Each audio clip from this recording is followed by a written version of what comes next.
¿Qué pasa, equipo? Estamos en un capítulo más de Entrainers. Estamos con mi amigo Jonathan Robledo, que nos va a ayudar a hacer preguntas a Kiko de You Change Nutrition. Y también quiero agradecerles a las personas que han venido a vernos en este capítulo de hoy. Pues nada, Kiko, cuéntanos un poco tus estudios, por qué decidiste encaminarte hacia la rama de nutrición. Y nada, preséntate un poquito a la gente que no te conozca. Pues bueno, yo hice el grado de nutrición humana y dietética y diplomatoria en nutrición deportiva, que era por aquel entonces 2012-2013, y era la única, lo hice en la Universidad de Navarra, en Pamplona, y era la única que lo ofertaba. Y bueno, siempre he sido una apasionada del deporte, yo jugaba al fútbol de pequeño. Y nada, me encaminé por eso, por la rama de salud. Siempre me he cuidado mucho y me he preocupado mucho por ello.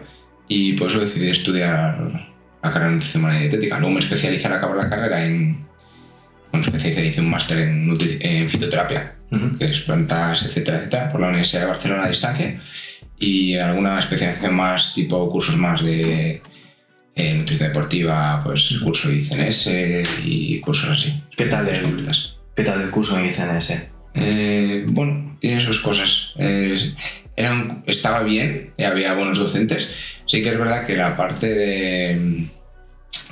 una parte se metía mucho con las bondades de la dieta keto en cuanto a rendimiento y no es tan así como te lo hacían ver. ¿Sabes? Entonces, en deportes de larga resistencia, que podías estar en cetosis, ir a competir en cetosis, y ahora lo ves o lo veo y no me parece la mejor opción. Sí. Ha evolucionado ese tema. Pero bueno, el curso, el máster en general, bien. Sí, había buenos docentes, aprendí también. O sea que... Tengo entendido que tiene como mucha reputación, ¿no? El ICNS en cuanto a nutrición deportiva y demás. Sí. Bien. La verdad es que sí.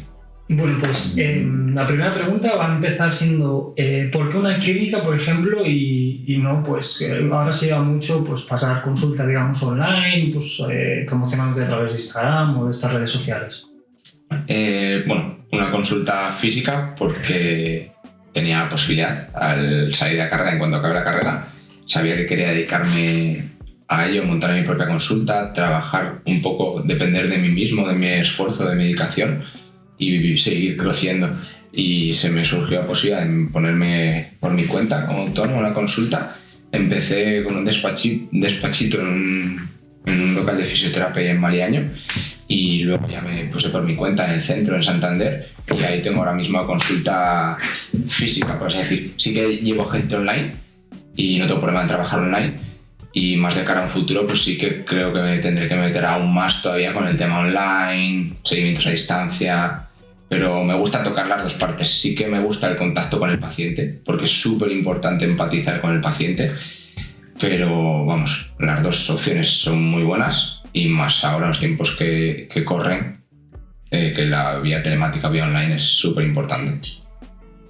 ¿Dónde se encuentra la clínica? La clínica está en la calle Lealtad, número 12, donde el Zara, la calle peatonal del Zara, ahí, en puro centro.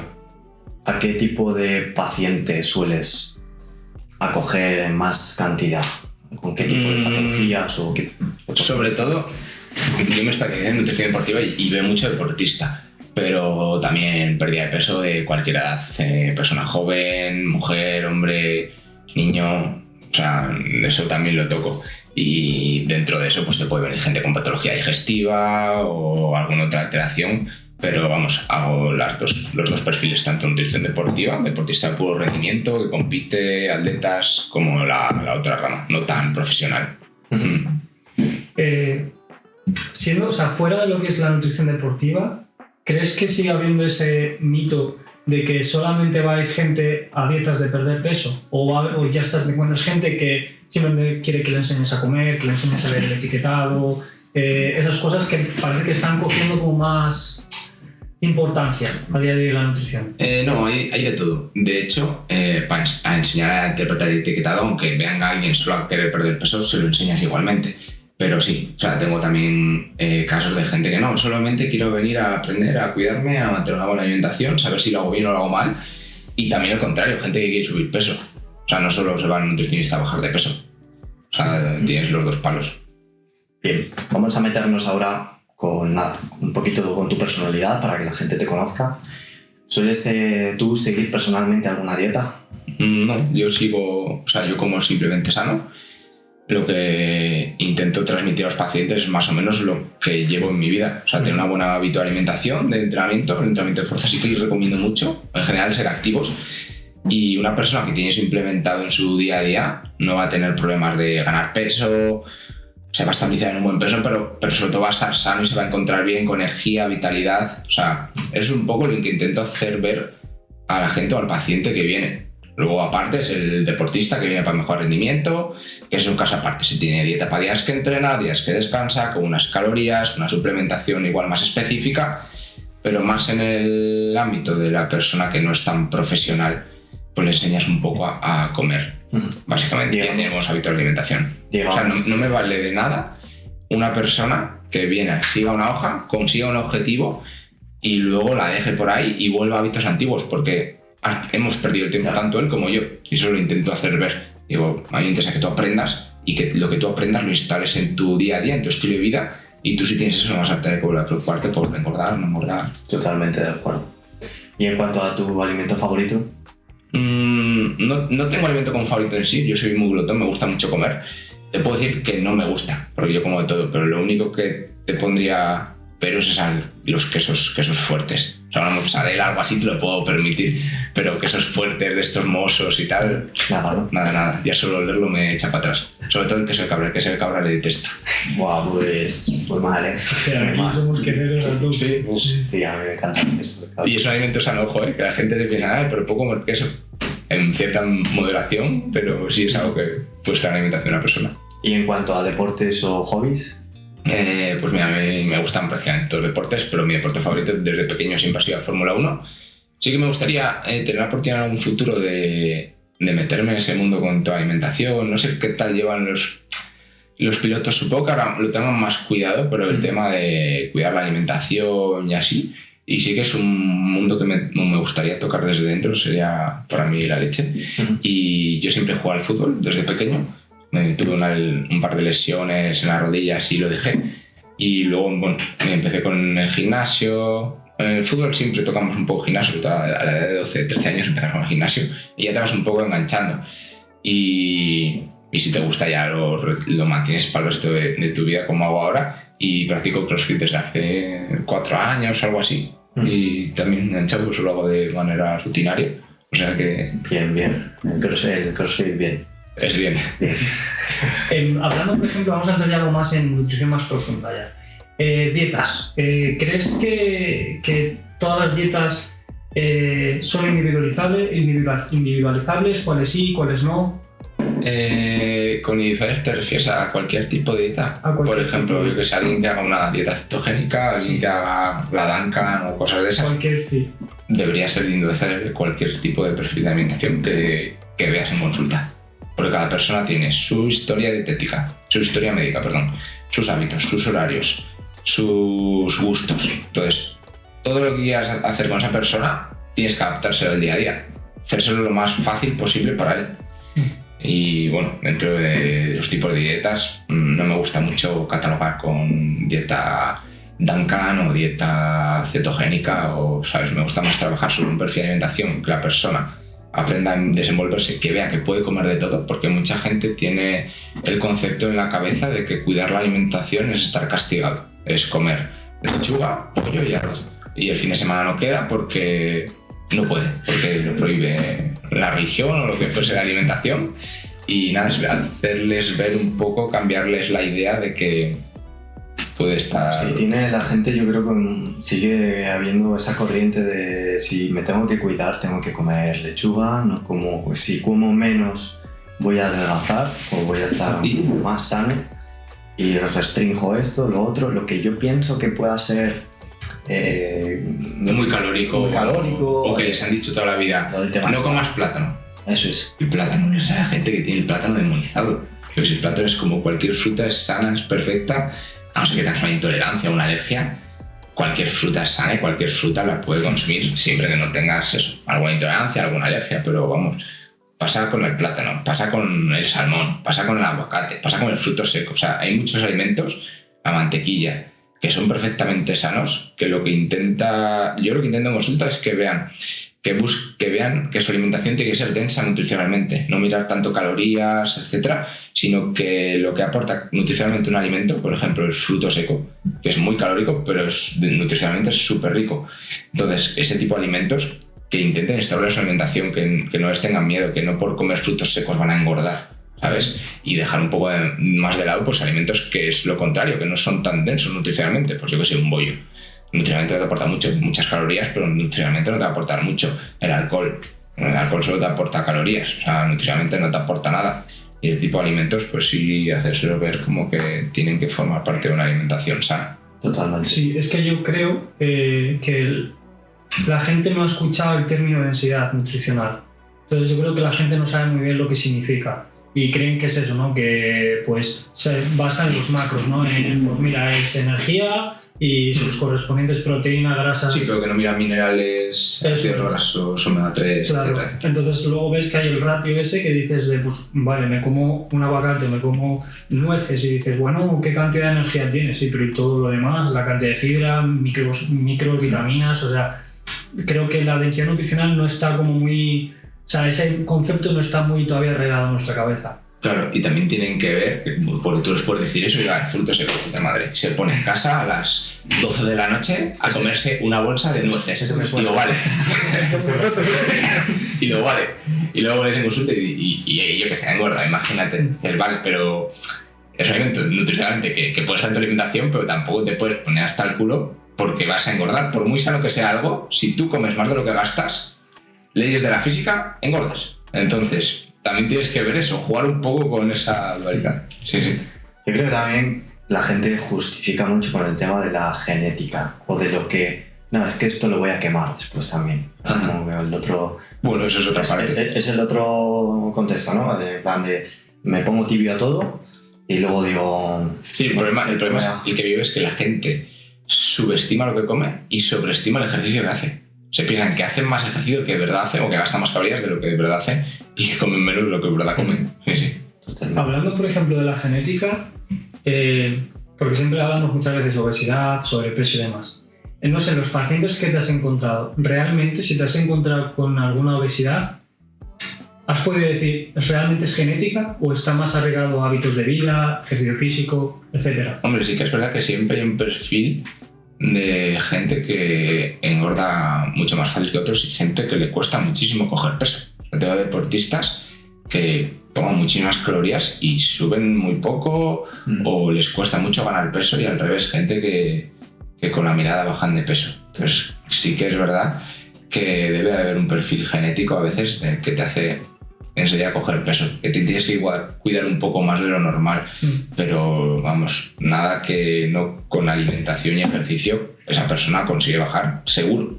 El hándicap más importante que veo a la hora de bajar de peso es alguien que tenga un problema de tiroides, hipotiroidismo o algo así. A esa persona sí le puede costar algo más, pero lo mismo si lo trabajas y es constante y el entrenamiento de fuerza ahí gana mucha importancia en esa persona con hipotiroidismo, por ejemplo, o resistencia a insulina, un SOP o todo este tipo de patologías, le tienes que hacer ver a la persona que no vale con que cuide la alimentación, necesito que te muevas, que el cuerpo vea que quema, que gasta calorías, que se activa, ¿sabes? No vale solo que comas sano.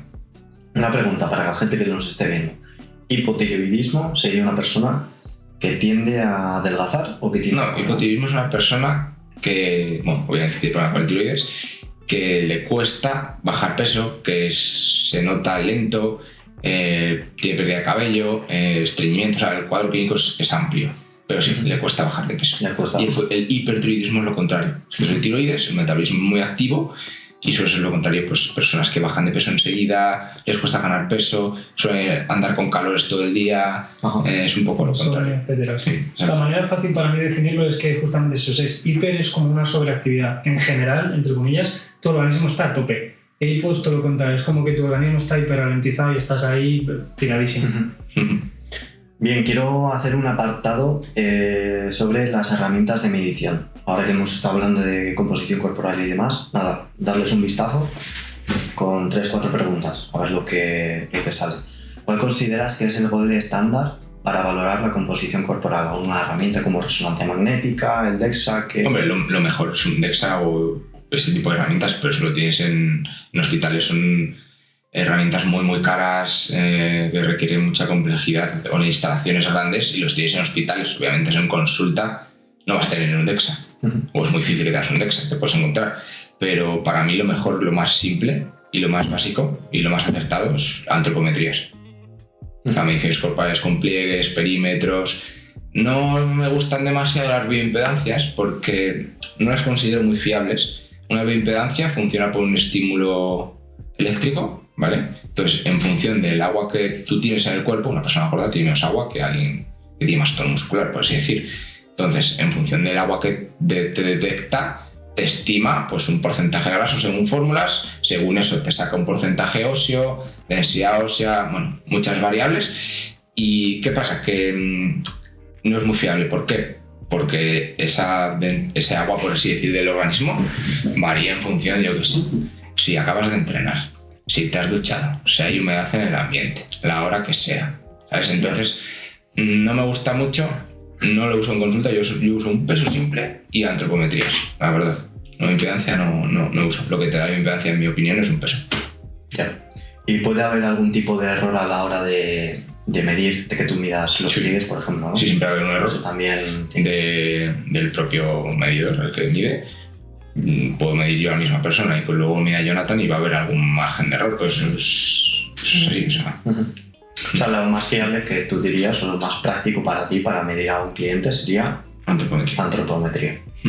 Y sensaciones suyas, como se nota en la ropa, todo ese tipo de cosas. O sea, lo que tú haces es simplemente medir los pliegues, medir los perímetros y demás, ¿no? ¿Y qué opinas sobre de vez en cuando utilizar la bioimpedancia, aunque sea en... Bueno, si quieren como dato para verlo, porque obviamente una persona que empezó en X peso con una bioimpedancia, si se la hace en 3 meses y ya mejora los parámetros, le va a tener mejor. Sin más para verlo, pues bien, pero vamos, tampoco... Okay. ¿Qué perímetro sueles te resulta de más fiabilidad?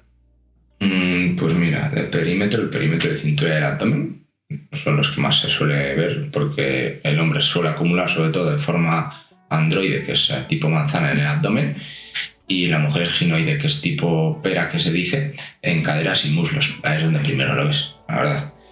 Y en cuanto a pliegues, lo mismo, pliegues abdominales y así. Son los que enseguida bajan, vamos. Los que más se modifican con bajadas y subidas de peso y demás. Vale, hablando, que hemos hablado de dietas y que te gusta instaurar pues, una dieta, digamos, no específica, sino adaptarte al cliente. Y aún así, ¿esa dieta la dejas siempre así? ¿O la vas modificando en función de sensaciones, tiempo? La vas modificando en función de sensaciones y en función de la persona, porque a la persona le cambia la vida también. Ya no estoy trabajando aquí, trabajo en no sé qué, trabajo a turnos, me cambio el turno. Ahora me pasa esto, tengo este problema, no me da tiempo a comer hasta ahora. Eso lo tienes que ir modificando, no va a tener todo el mundo.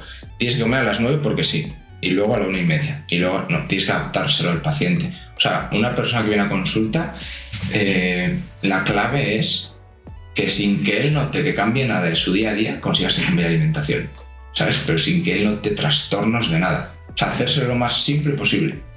Que le facilites la vida al final. Básicamente eres como un entrenador que personaliza su entrenamiento, pero en dieta. Sí, algo así. Podríamos verlo así. Y haces esas... Más que dieta, alimentación. O sea, porque dieta en sí no me gusta que lo vean como una dieta. Dieta tiene, imagínate, un boxeador tiene que competir en menos 75 kilos. Esa persona va a tener una dieta por calorías para unos días que entrena, para unos días que descansa. Eso lo veo como una dieta. Pero el paciente que entra por consulta y no es así de profesional, no tiene una dieta y no quiero que lo vea lo que va a hacer como una dieta. Ya. ¿Sabes? ¿Crees que la palabra en sí, dieta, ya puede generar tensión en el paciente? Dieta, régimen, esas palabras no me gustan. No hay que relativamente usarlas para no generar régimen, como rechazo. régimen ya te ya suena restrictivo. Sí. Claro, es como que el paciente ya se pone otro contexto totalmente De diferente. guerra, sí, en contexto de Tengo guerra. que enfrentar a mí mismo y a pasar hambre y a... Exacto. Lo que decíamos antes, como que estar castigado, Ya. cuando no es así, la verdad. Vale. Bueno, ¿debo hacer dieta para bajar de peso si voy al gimnasio? ¿Es necesaria una dieta? ¿O qué aconsejas? Sí. Por ejemplo, A ver, una persona que, imagínate, come mal y no entrena en su vida y empieza a entrenar y sigue comiendo mal, va a mejorar. O sea, va a bajar de peso o va a mejorar su composición corporal.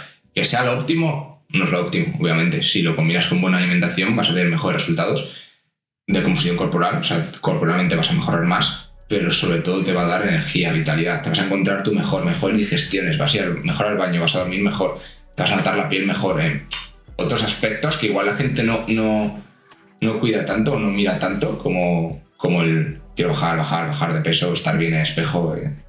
Pero sí, tú puedes bajar de peso sin cambiar tu alimentación solo por ir al gimnasio o mejorar tu composición.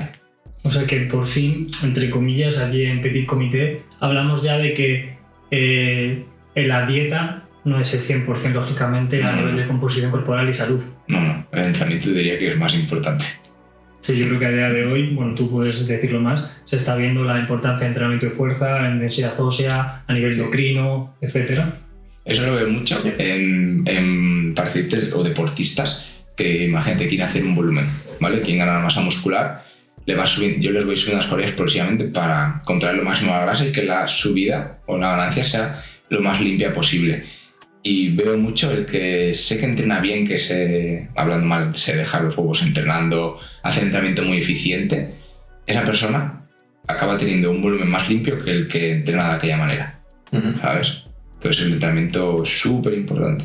Por eso te digo que igual te diría que es un 70-30 o 65-35. Yo estoy también más o menos pensando en esos porcentajes. yo conozco muchos deportistas que comen fatal y tienen un cambio de meses que dices, tío, o sea, ¿cómo es que comes tan mal y hayas bajado? O sea, pues gracias al entrenamiento de fuerza y en específico al CrossFit. Porque entrenarán bien también. Entrenarán bien, bueno, y luego lo de entrenar mucho. Porque bien, bueno, eso es muy relativo, pero sí, entrenan y entrenar fuerza, lo combinan con el cardio. Y bueno, a nivel motriz, pues sí que se nutren de diversos diversas variantes, que es lo bonito. Desde luego. Vale, ¿algo más? Sí, por ejemplo, que has hablado de que bueno, no usas o no te gusta la bioimpedancia. Por ejemplo, si tienes un paciente nuevo, da igual, digamos, el objetivo, ya sea deportista o sea clínico, etc.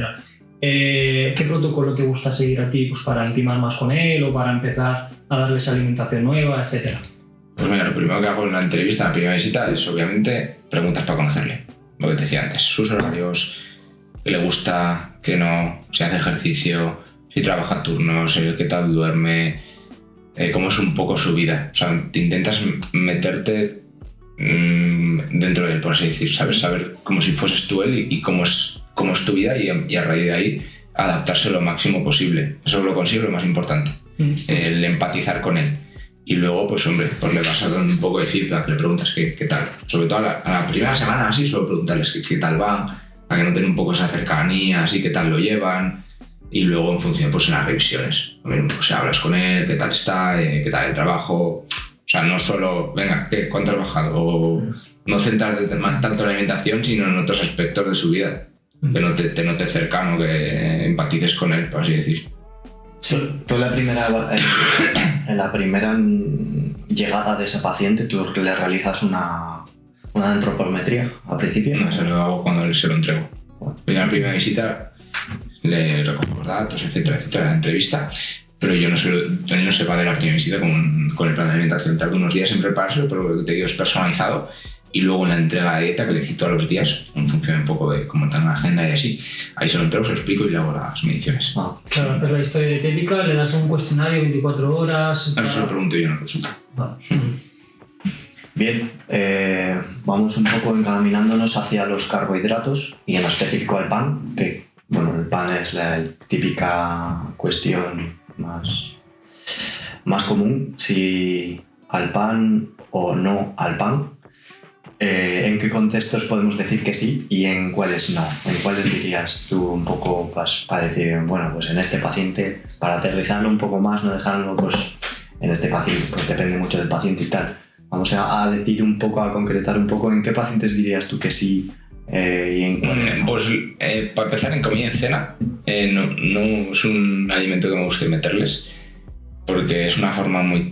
Encontrar un buen pan comercial es súper difícil. ¿Por qué? Porque necesita un alto porcentaje de integral, usar masa madre y mínimo 12 horas de fermentación. Es un pan comercial, es muy difícil que te lo dé. Entonces ya primas, como es difícil de encontrar, prefiero que en comidas y cenas no coman panes.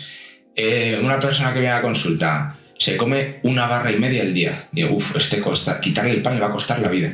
Entonces digo, vale, vamos a reducirlo. Te dejo comer pan en comidas y cenas, pero si tomas media barra en la comida y media en la cena, bájamelo a la mitad, ¿sabes? Vas ganando un poco.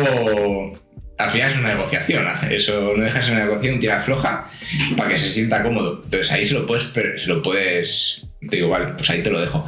Pero lo que te decía Javi, un buen pan que no deja de ser un cereal, o sea, es como comer arroz, ¿sabes? Pero encontrarle un bueno comercial es muy difícil y es una forma muy tonta de meter calorías. Es decir, imagínate, estás comiendo unas lentejas y mucha gente agarran por el pan. Lenteja, cuchara de lenteja, cuchara de pan, cacho de pan. Eso es como si comes lentejas y a la vez, venga, plato de espaguetis.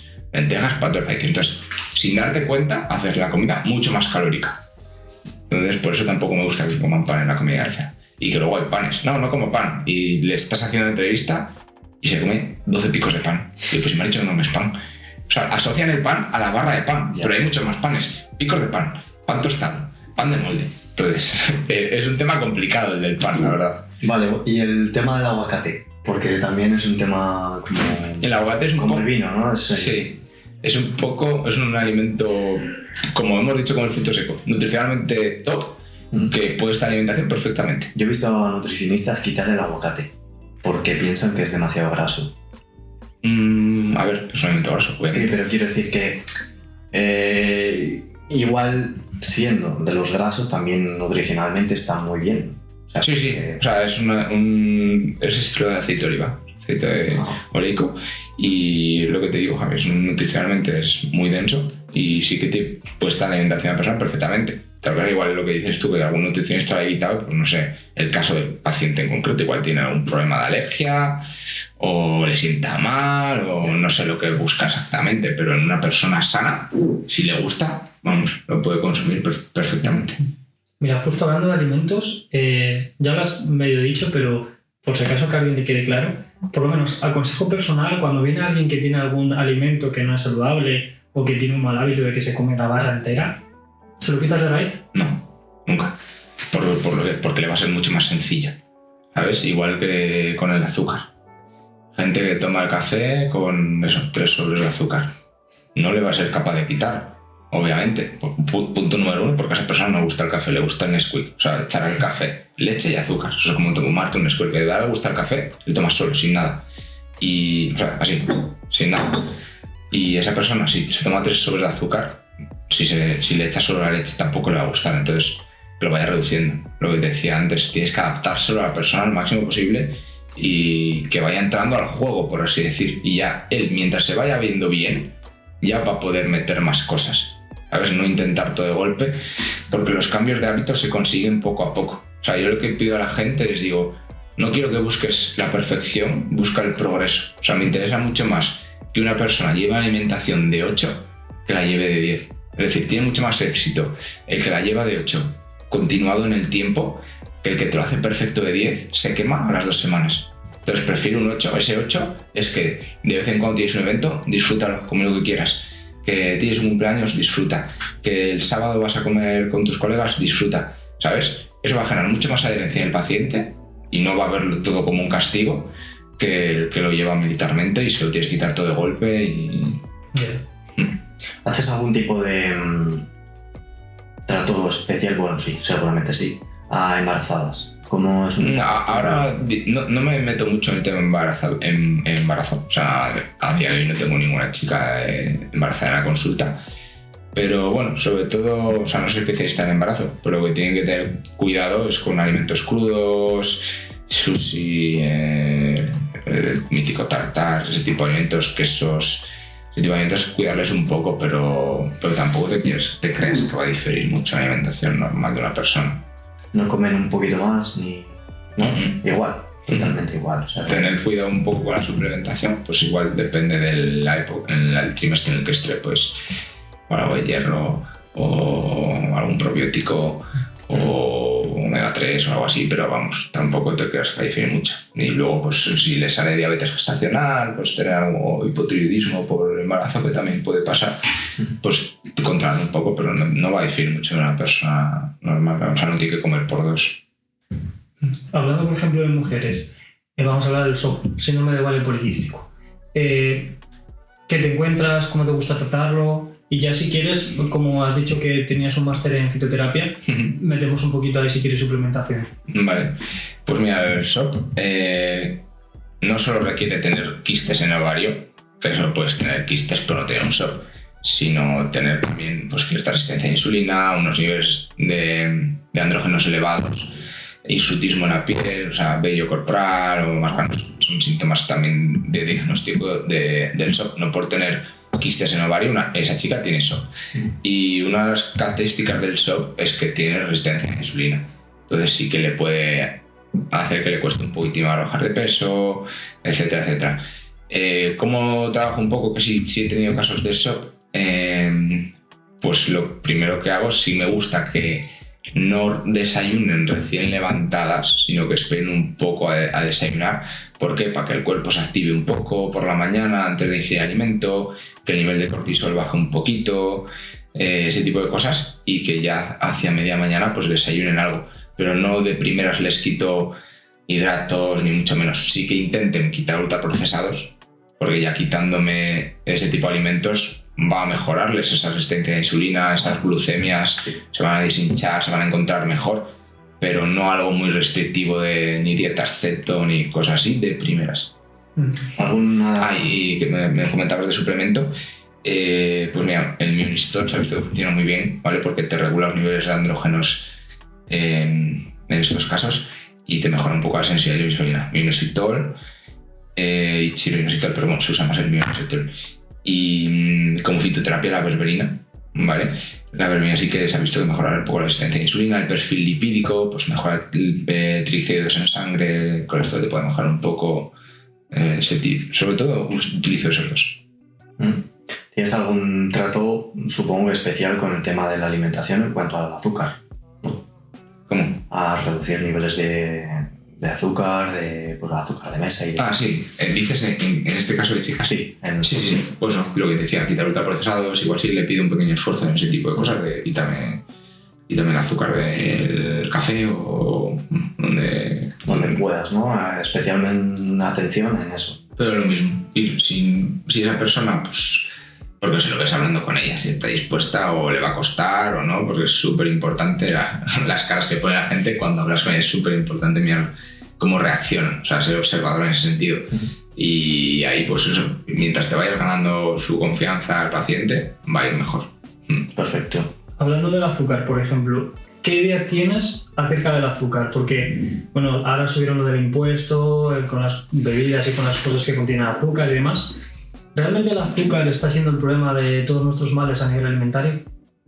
No, yo creo que no. O sea, que le pongan impuesto al azúcar o no, pues no sé si eso va a solucionar los problemas, la verdad. Está más dentro del hábito de cada uno.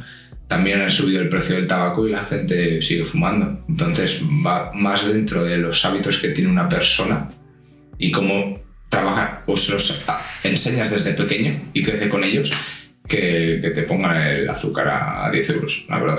Si una persona quiere comerse una palmera de 10 euros, la va a comprar. Sí, yo es por lo menos lo que o sea, misma opinión. Lo que tú dices, ¿no? Desde pequeño, o el tema de los impuestos. No, es que el azúcar es malísimo, no sube el impuesto, pero nadie te habla de hacer ejercicio físico o consume más agua o acompaña cada comida con una pieza de fruta, esas cosas no. Es decir, el azúcar es malo, que encima es una campaña malísima, porque hay mucha gente que además asocia azúcar con frutas, acaban dejando de comer fruta. Acaban dejando.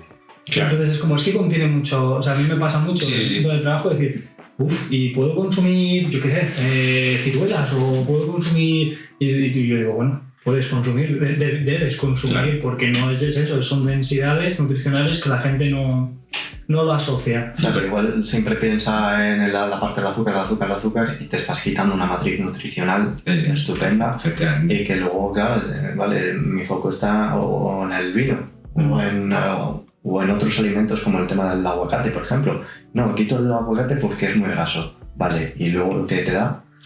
Claro, igual tienes que hacer un balance y elegir mejor tus alimentos, ¿no? Y hacer esa reprogramación de tu alimentación un poco más adecuada y con más tino y más precisión. Claro, ahí en el contexto del azúcar, o sea, en el tema de azúcar entra el contexto de la persona si es deportista o no. Por ejemplo, hay deportistas que les pongo después de tiradas muy largas o competiciones una bebida que se hace con maltodextrina y fructosa, son 2 tipos de azúcares, o sea, y eso es hilando fino, maltodextrina y fructosa, pues en cierta relación 2:1, etcétera, se la pongo, pero hacerla simple es echar azúcar. Entonces es una forma de que tiene cabida ese azúcar, o sea, no es malo el azúcar en ese sentido, en ese contexto de esa persona, ¿sabes? Que hace entrenamientos intensos, muy demandantes energéticamente, que necesita reponer glucógeno, tanto hepático como muscular, etcétera. Y luego avituallamientos, una persona que hace ciclismo, etapa de 6 horas, pues obviamente en esos avituallamientos va a tener cosas con azúcar. Sándwich de mermelada, de nocilla, geles. Eso es puro azúcar. Sí. Pero es un puro azúcar que su cuerpo necesita y lo va a utilizar. No es lo mismo el que está todo el día sentado en el sofá, que no hace nada. Es muy diferente el contexto de la persona. Yo, por ejemplo, veo esas 2 variantes, porque además, a raíz del azúcar, veo mucha gente que tiene miedo al hidrato, porque lo hilan directamente. Entonces, por ejemplo, pues yo qué sé, pues un pseudo cereal, mijo, quinoa, todo esto, mira la cantidad de hidratos y tú dices, ya, pero son, sobre todo la quinoa, para mi gusto, es un pseudo cereal genial, o sea, con proteínas, tiene unos hidratos buenos y demás. Y ves gente más, entre comillas, común que te intenta rebatir eso, y luego tengo otra que entra directamente, se coge 5 o 6 geles. Y dices, tú lees, claro, lógicamente lees el etiquetado, fructosa, maltodextrina, tal, y dices, ahí es donde ves que hay gente que entiende el contexto y que sabe lo que tiene que tomar y lo que no, porque claro. Y también cada uno entiende lo que quiere. También, eso es. Sí. O sea, eso me pasa a mí con los frutos secos. Yo sé que me he pasado, pero entiendo lo que quiero. Ahí ya está. Vale, o como opción el azúcar moreno, ¿qué piensas? Es azúcar, pero con otro nombre, azúcar moreno, llámalo panela. No, yo no tengo azúcar, yo tengo panela. Bueno, llámalo como quieras. Piensas que es la panacea, ¿no? Sí, que no dejas un azúcar simple, ¿sabes? Entonces, es lo mismo, la verdad. Y, por ejemplo, esto que también yo, o sea, a mí me pasa que hay mucha idea preconcebida de la miel. Como vamos, la miel, una cucharada de miel al día no te pones malo en la vida. Más de lo mismo. Sí, exactamente. Y no es lo mismo una miel de, yo que sé, apicultor buena, de calidad, que no deja de ser un azúcar simple, ojo, que el de lupa, que es jarabe de glucosa. O sea, y te lo venden como miel. O sea, también es diferente, ¿eh? Claro. Y si alguien va a tomar miel, prefiero que tome esa que la otra. Pero si no deja de ser una. Sí, al final, pero que tiene igual cantidades casi insignificantes de minerales, cobre, lo que sea y demás, pero acaba siendo eso, simplemente para endulzar. Porque yo es que tengo mucha gente así, de no, yo llevo un año tomando miel por la mañana con el café y no me he puesto malo. Y yo, bueno, igual son otras cosas. Igual en personas sedentarias no es la mejor forma de consumir un alimento, pero un poco a colación lo que decías del ciclista. Igual a un deportista con un yogur, pues una cucharada pues le puede venir muy bien en un momento dado y oye, le viene genial. O ese señor mayor, imagínate que tomar con miel, con una cuchara de miel, no me importa, tómalo, quítame otras cosas. A ver, no me voy a pegar para que quite la miel del café o del yogur. Yo creo que la miel es uno de los alimentos que hablábamos antes de mitos, porque yo creo que viene mucho de nuestros abuelos, ¿no? De enseguida estabas malo, toma tal, una cucharadita de lo que sea con miel, que te vas a poner buenísimo. Entonces yo creo que va ahí, vamos. Y también se mojaba el chupete en anís al niño y se le daba el chupete. Sí, para que fuese tranquilo, algo de eso. Así estamos algunos.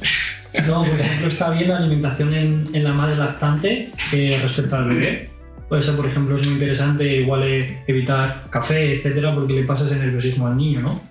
Bueno, se ha visto que sí que es mejor reducir el café en el embarazo. o lactancia, pero vamos, que un café al día, esa mujer no Sí, hay, vamos, no hay ahí no nos problema. vamos a poner No. a hacer sentadillas, ¿no? ¿Qué estrategias utilizas para que los pacientes se despeguen de ese azúcar? ¿Simplemente se lo quitas? ¿Se lo modificas, por ejemplo? Si tú quieres, por ejemplo, quitar un ultraprocesado, pero yo estoy muy apegado a ese ultraprocesado. No lo voy a dejar, Kiko, lo siento mucho, pero no lo voy a dejar. O sea, a mí te voy a decir, los frutos secos, por ejemplo, para mí es como mi caramelo o mi golosina, ¿no? No me la vas a quitar. ¿Qué es lo que Tienes que llevarlo un poco a tu terreno. O sea, es decir, ir haciendo otros cambios, que él lo vaya viendo, que va viendo que es mejor y ya pues puedes meterte igual a pegarte con eso. Pero vamos, si es algo que es una línea roja, ni me acerco. Aquí esto es una batalla perdida, vamos a centrarnos en otras cosas. Sí. Pero también hay gente que va un poco por su mentalidad, como si lo afronten. Hay gente, no, lo quito de golpe y te lo quita de golpe y lo lleva súper bien, ¿eh? O sea, eso depende un poco de la persona, de cómo se afronten las cosas.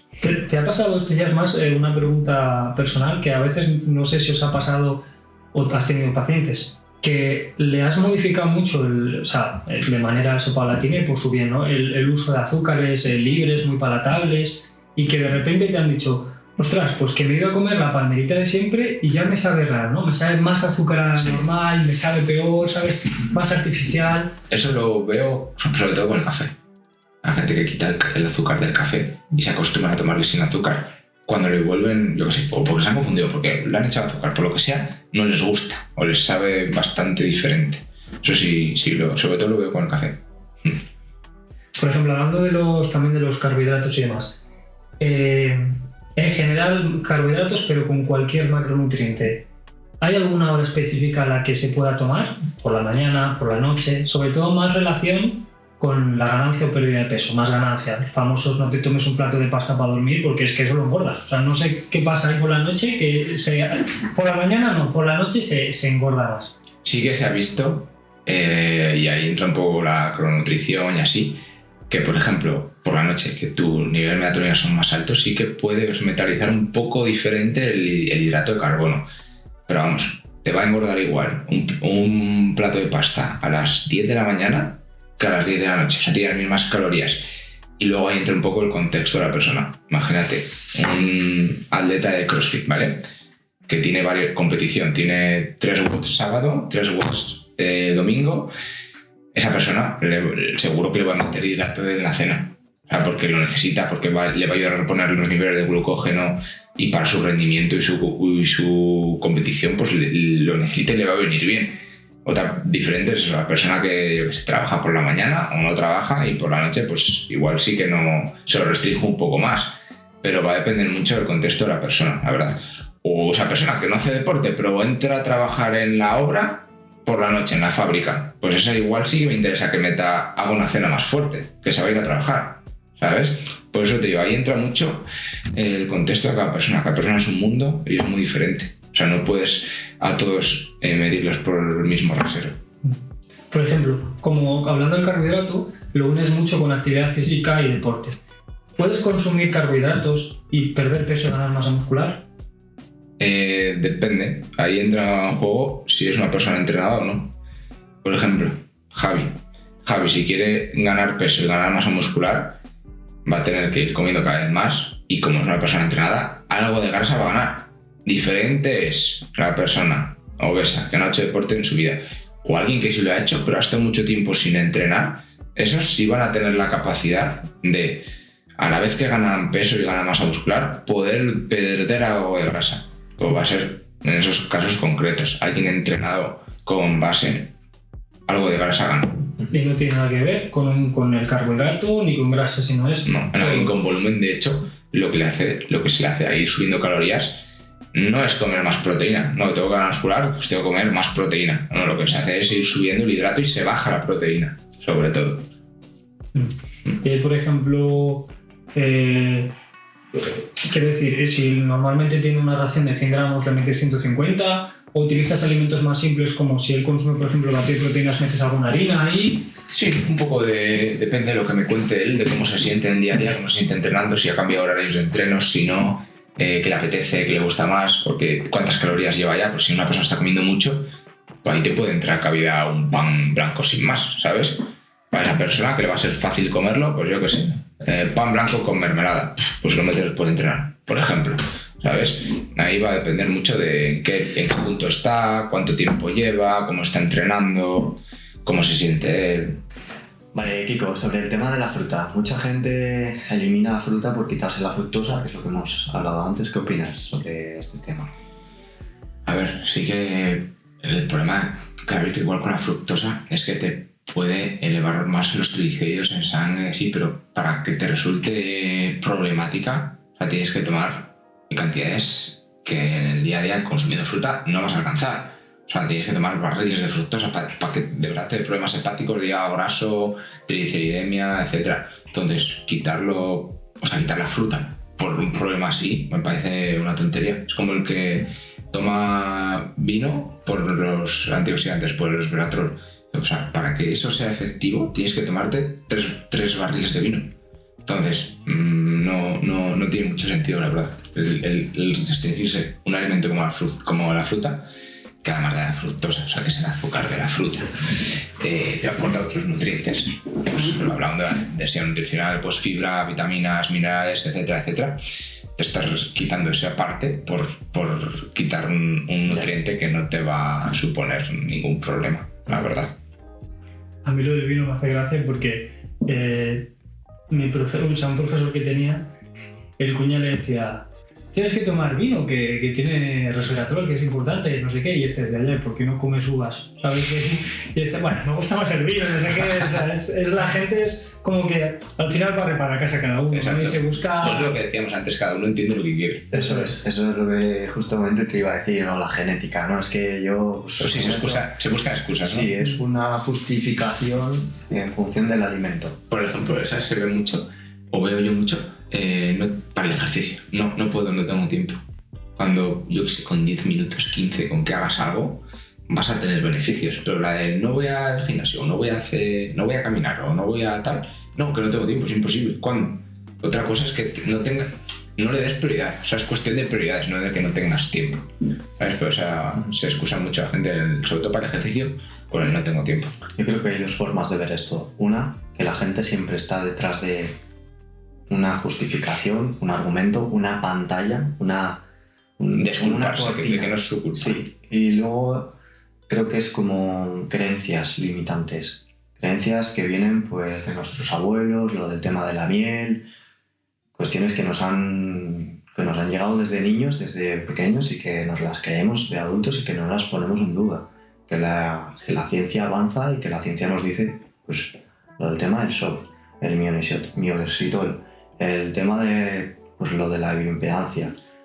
Cuestiones que salen a la luz a día de hoy que dicen, pues, joder, con la evidencia y la ciencia que tenemos detrás, ¿por qué no cambiamos nuestras creencias? Porque siempre estamos con lo que nuestros abuelos nos dijeron y demás. Por comodidad de la gente, por no salir de su zona de confort, que se dice, no sé, igual por eso. Yo creo que sí que la gente se queda en la comodidad.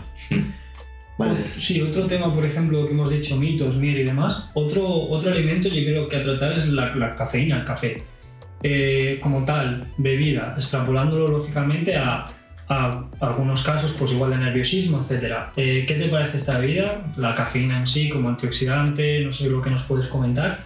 Y luego el uso que le puedes dar, por ejemplo, al deporte, como activación, como una ayuda ergogénica, en qué casos sí, en qué casos no. Bueno, es que preguntas por el café a un enamorado del café. O sea, el café es para mí mi bebida favorita.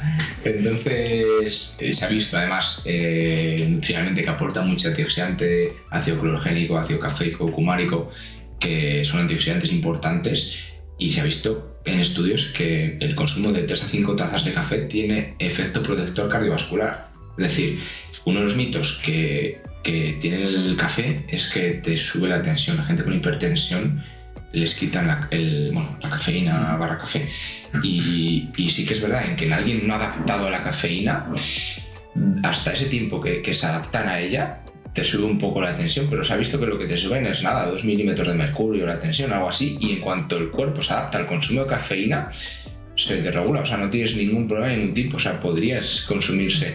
Y lo que te digo, hasta me parece que tenía un factor de protección 15% de enfermedades cardiovasculares el consumo de 3 a 5 tazas de café al día. También depende de cómo consumas. Hay gente que toma el café, lo que decíamos antes, con medio litro de leche, se toma 5 al día y le echan 3 sobres de azúcar. Entonces, vale, estás tomando café, pero de una forma muy diferente. Claro, ¿sabes? Es como el contexto de los huevos, que sube el colesterol, no sé qué. Claro, no sé si el estudio se hizo en Estados Unidos.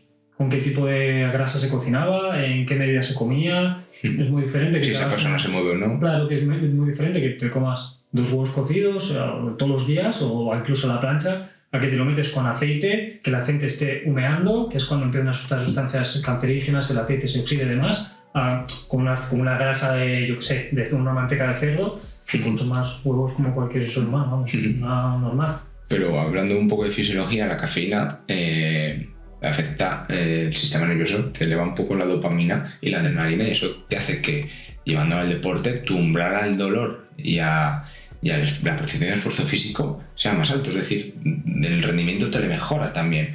El sistema musculoesquelético te mejora la contractibilidad, la lipólisis, o sea, el metabolismo, te produce lipólisis, o sea, quema de grasa. O sea, se ha visto que también, en el apartado fisiológico, es muy buen alimento, la verdad.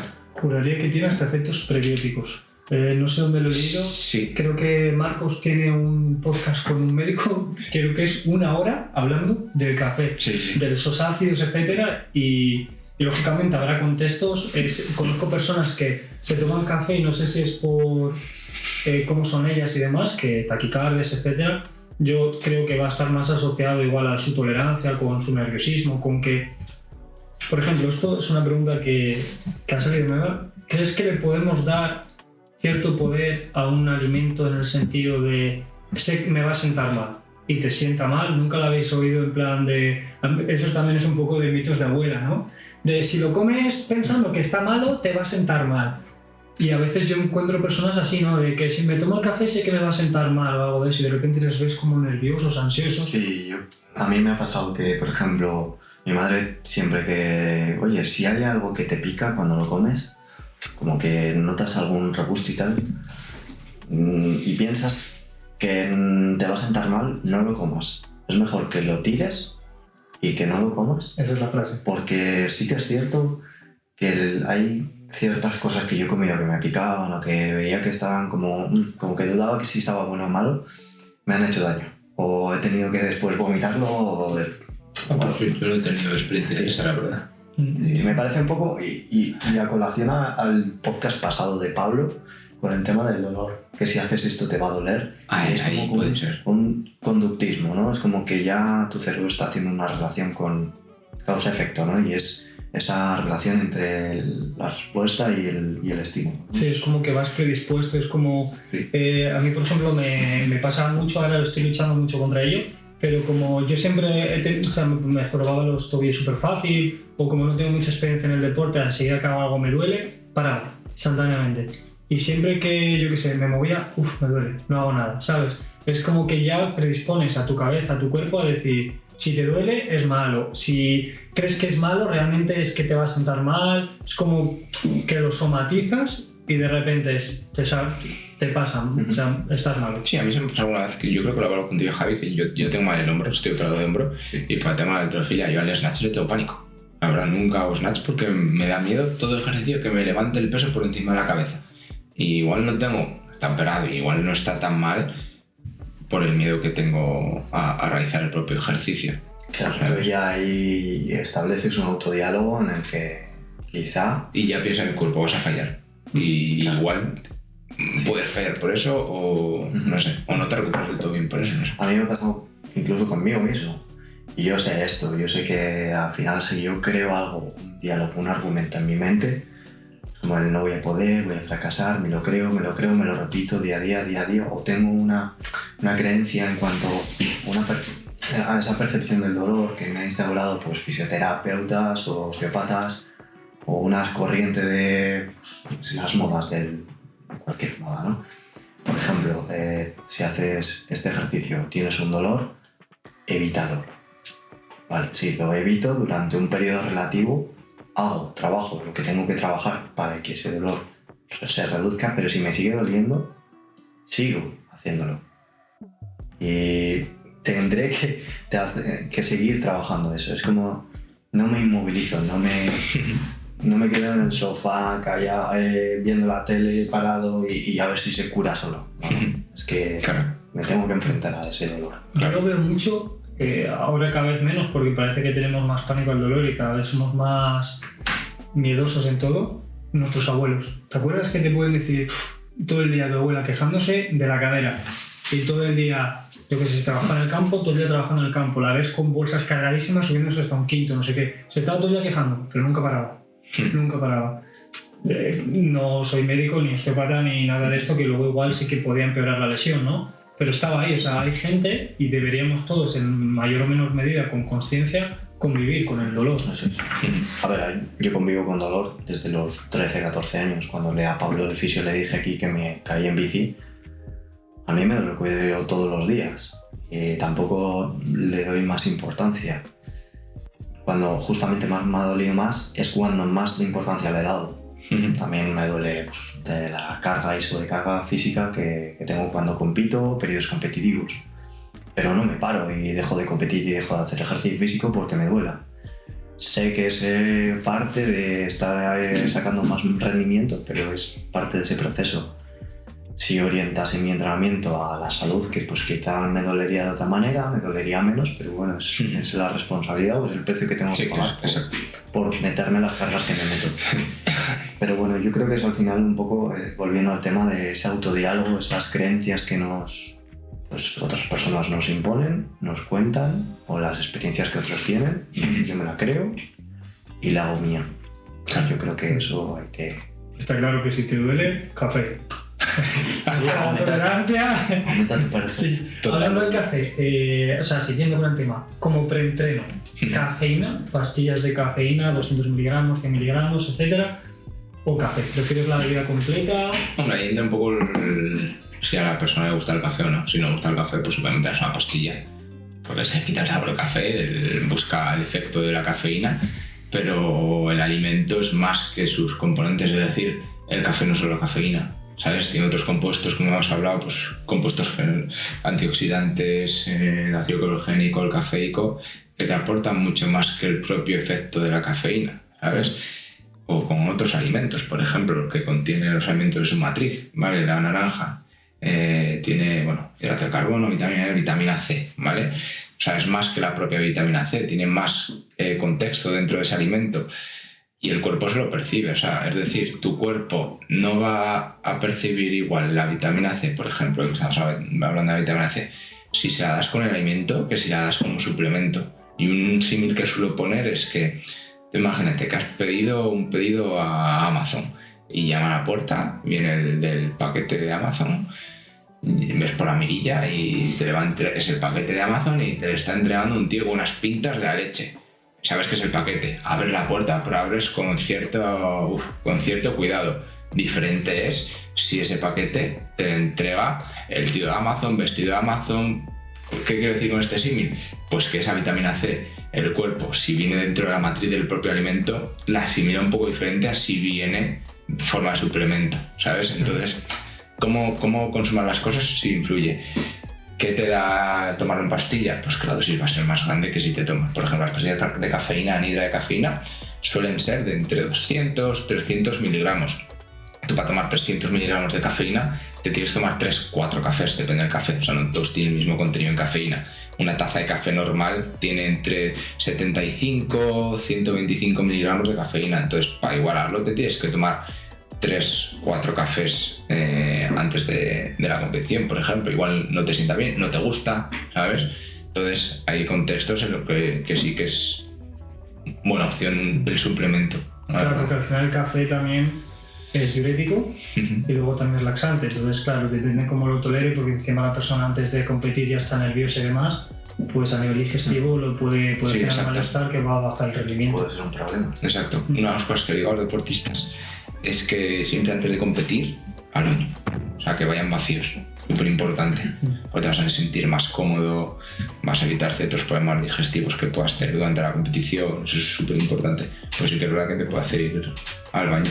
¿Harías alguna estrategia a nivel de...? Descarga, casi. Sí, algún... O sea, todo deportista que compite la semana previa y suele consumir cafeína, que intente quitarla. Si no puede quitarla, que ya tome descafeinados o así. ¿Por qué? Porque luego el propio día de la competición, que si me interesa que la tome, va a notar más ese efecto ergogénico de la cafeína. Eso sí lo suelo hacer. Mira, eso me acuerdo que tú me lo dijiste hace un tiempo, cuando yo tenía una competición y tal, y me dijiste 3 días antes quítala. Y digo, vale, ok. Y luego sí que noté ese punch, como ese repunte. Y yo aquí a Javi Rozas se lo dije y él tenía la costumbre de no quitarla. O sea, de la semana de picking, mantenerla o incluso subirla. O sea, es mejor que la quites, Yo prefiero quitarla así, sin duda. Sí. que te bajes un poco esa... Sí, sí. Claro, Eso prefiero quitar. disminuyen receptores, entonces luego cuando lo tomas se nota mucho más, de ahí que se hagan descargas de cafeína. Yo he visto descargas de cafeínas más largas, de unos 11-15 días. Sí, yo prefiero igual una semana. Más o menos una semana. Hay gente que le cuesta mogollón quitarse el café o tal, y pues les tomas descafeinados o Ya. bajar la dosis de cafeína diaria, vaya. ¿Cuándo aconsejarías la toma? Ya sea para entrenar o para competir. Más o menos el efecto unos 40 minutos antes, más o menos. Y luego depende del flujo hepático de cada uno, pues la vas a metabolizar más rápido o más tarde. O te puede durar entre 2 y 6 horas. El pico suele ser a las 2 horas, más o menos. Y en una competición, por ejemplo, ¿cambiarías, en vez de meter café, meter un Monster o alguna bebida energética con cafeína? ¿O piensas que eso quizá alteraría más? Bueno, un Monster, una bebida de estas, tiene más contenido en cafeína que un café. Ahí lo mismo, entra en juego un poco el paciente, la persona que le gusta, que no preferiría café por lo que te he dicho antes, del contexto del alimento es más importante, entonces no me compares lo que te puede aportar un café a un Monster, la verdad. Y luego un poco el paciente, ¿vale? Depende un poco de que le guste, que no... ¿Qué opinas de que la gente, por ejemplo, todos sus entrenamientos meta un Monster? ¿O todos los días? Eso tampoco lo comparto. Prefiero que guarden esa arma, por así decirlo, ese punch que le puede dar la cafeína para entrenamientos concretos, que mucha carga, entrenamientos muy intensos, competiciones, ¿sabes? Pero tomar, sí porque sí, ir a hacer un rodaje de 20 minutos y de tomar cafeína, pues me parece un poco absurdo. Prefiero que guardes esa arma o esa herramienta para momentos donde sí la vas a sacar un beneficio. Bien, vale, vamos a pasarnos a la... Bueno, un poco la crononutrición. ¿Qué es? Para que la gente lo sepa. ¿Cómo afecta lo que comemos y el timing? ¿Cuándo lo comemos? Porque no es lo mismo. Antes hemos hablado que, bueno, realmente ese plato de espagueti igual no cambia mucho, que lo comas a las 10 de la mañana que a las 10 de la noche, pero bueno, supongo que llevado en el tiempo, tener ciertos alimentos no deseables o ultraprocesados consumidos a altas horas de la noche pues te haga dormir peor, y si dormir peor pues influye en tu día a día y demás. Pues la crononutrición es cómo te influye la alimentación a tus ritmos circadianos, por así decirlo. El cuerpo tiene sus ritmos, los órganos tienen sus ritmos circadianos, es decir, por ejemplo, hormonalmente tu cuerpo a las 9 de la mañana es diferente que a las 9 de la noche. O sea, a las 9 de la mañana tu nivel de cortisol, por ejemplo, está más alto que a las 9 de la noche, que está más bajo, y la melatonina va increciendo, o sea, es decir, tu nivel de melatonina por la noche, a raíz que cae la luz solar, va aumentando. Entonces, lo que te decía antes, sí te puede influir en el metabolismo un poco de la glucosa, del hidrato de carbono. Pues vale, pues depende de la persona, pues igual intenta restringir un poco el hidrato a ciertas horas o así. Y por eso también se dan medicaciones a distintas horas. El Eutirox para el tiroides se da por la mañana, ¿sabes? Por ese tipo de cosas. Pero bueno, eso no me parece que es un poco el árbol que no deja ver el bosque. A mí me importa más de primeras qué es lo que comes que no tanto a la hora que lo comes, ¿sabes? Por lo que hablábamos al principio, adaptarse a la persona. Si esa persona sale de trabajar a las 3 y quiere comer en su casa, porque quiere comer en su casa, no quiere comer de tupper, no le da la gana comer en el trabajo, quiere salir, y comer en su casa. Pues prefiero que coma bien, de calidad, a las 4 de la tarde que coma a la 1 porque sí, ¿sabes? Entonces le va a ser mucho más fácil de adaptar el comer a las 4 y de llevarlo en su día a día. Y me parece eso más importante que a la hora en que lo comas, la verdad.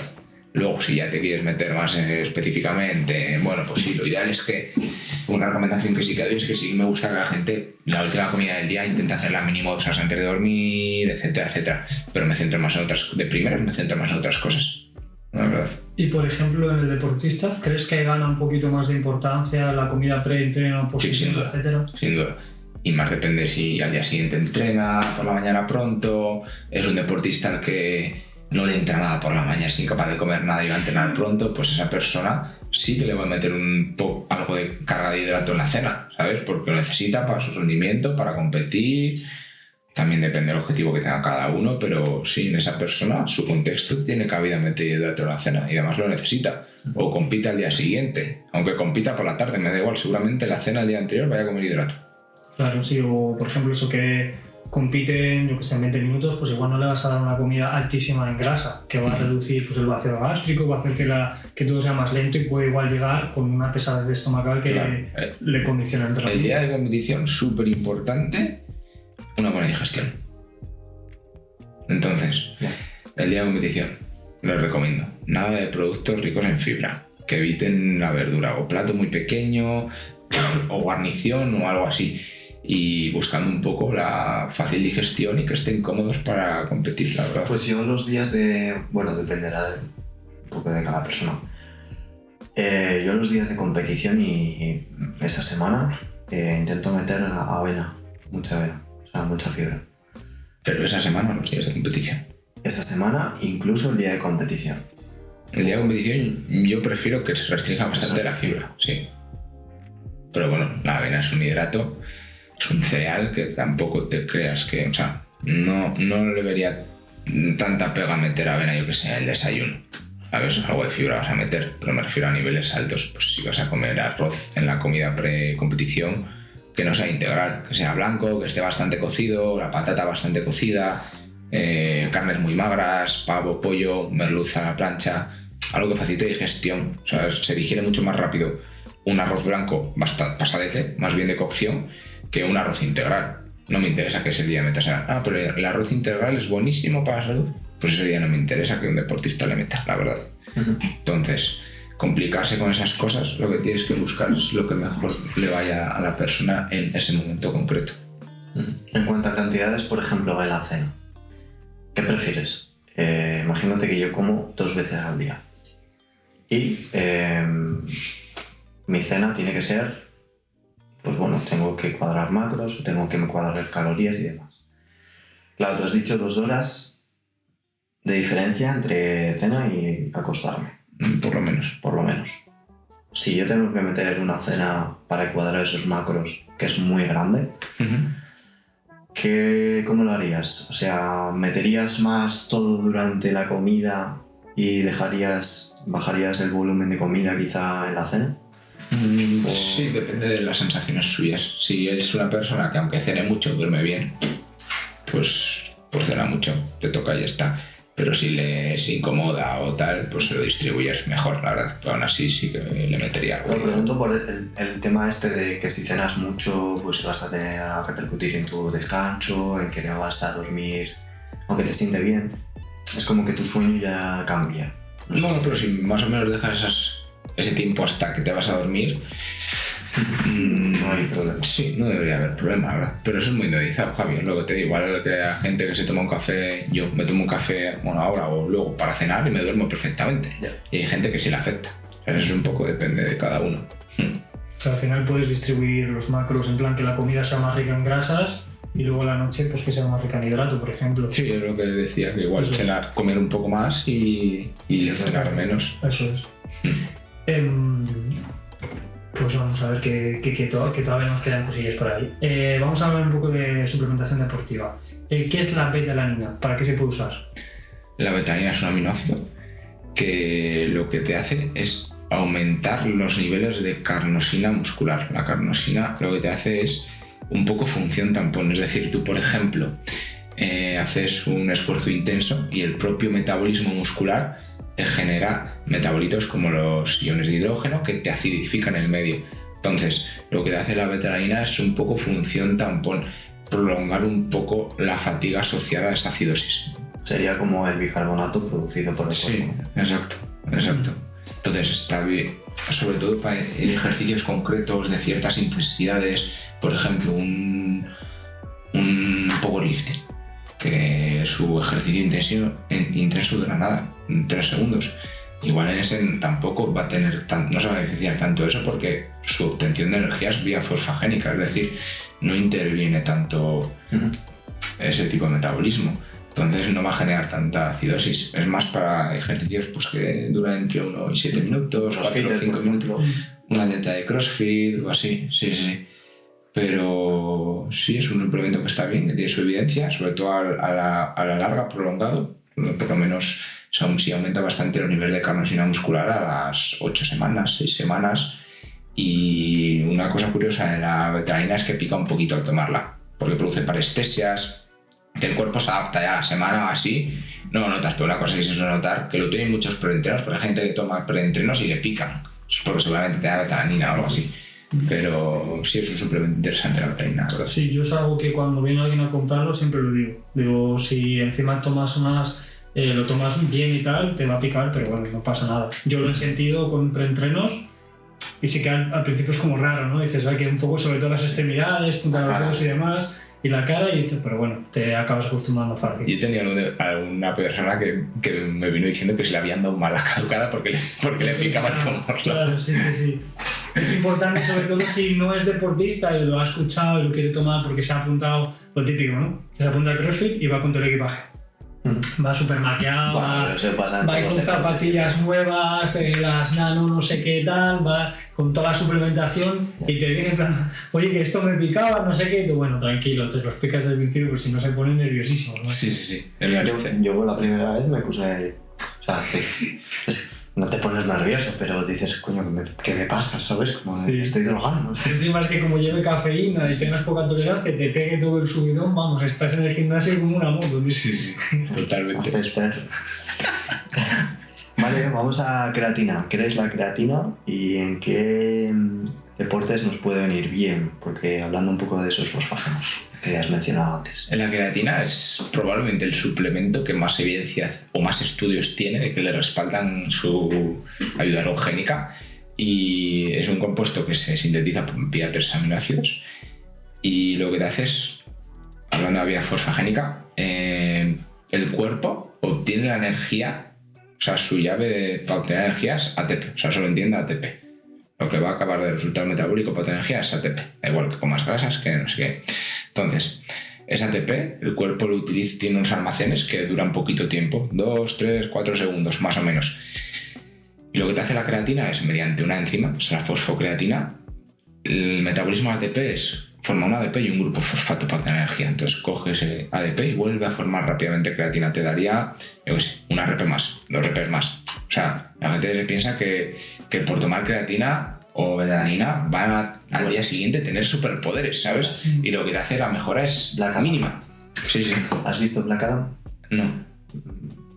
Mira, te lo veo. Sí, yo cuando viene gente y me explica que la escucha, que lo quiere tomar, yo siempre se lo digo. Digo, no te pienses que te tomas esto y sobre todo tiene que haber esa fase, bueno, hay gente que hace fase de carga, hay gente que no. Yo normalmente, si la persona nunca lo ha tomado, le digo, mira, tómalo, que lo vas a acabar consiguiendo sin hacer fase de carga, porque hay gente que se... Yo tampoco mando fase de carga, la verdad. Yo digo, si es que lo vas a acabar consiguiendo, si te va a resultar difícil meterte mucho scoop porque nunca lo has hecho o porque lo tienes que dosificar, digo, mira, ya lo conseguirás. Y siempre digo lo mismo, digo, vas a conseguir eso, 1, 2 reps más. A largo plazo se puede transformar en mayor volumen de trabajo y mayor rendimiento. Pero no me tomo esto, voy al gimnasio y venga, a levantar ahí a las personas, a las pesas, a todo. Y que se ha visto que más o menos entre un 20 y un 30% de personas que toman no son respondedores a ella. Entonces...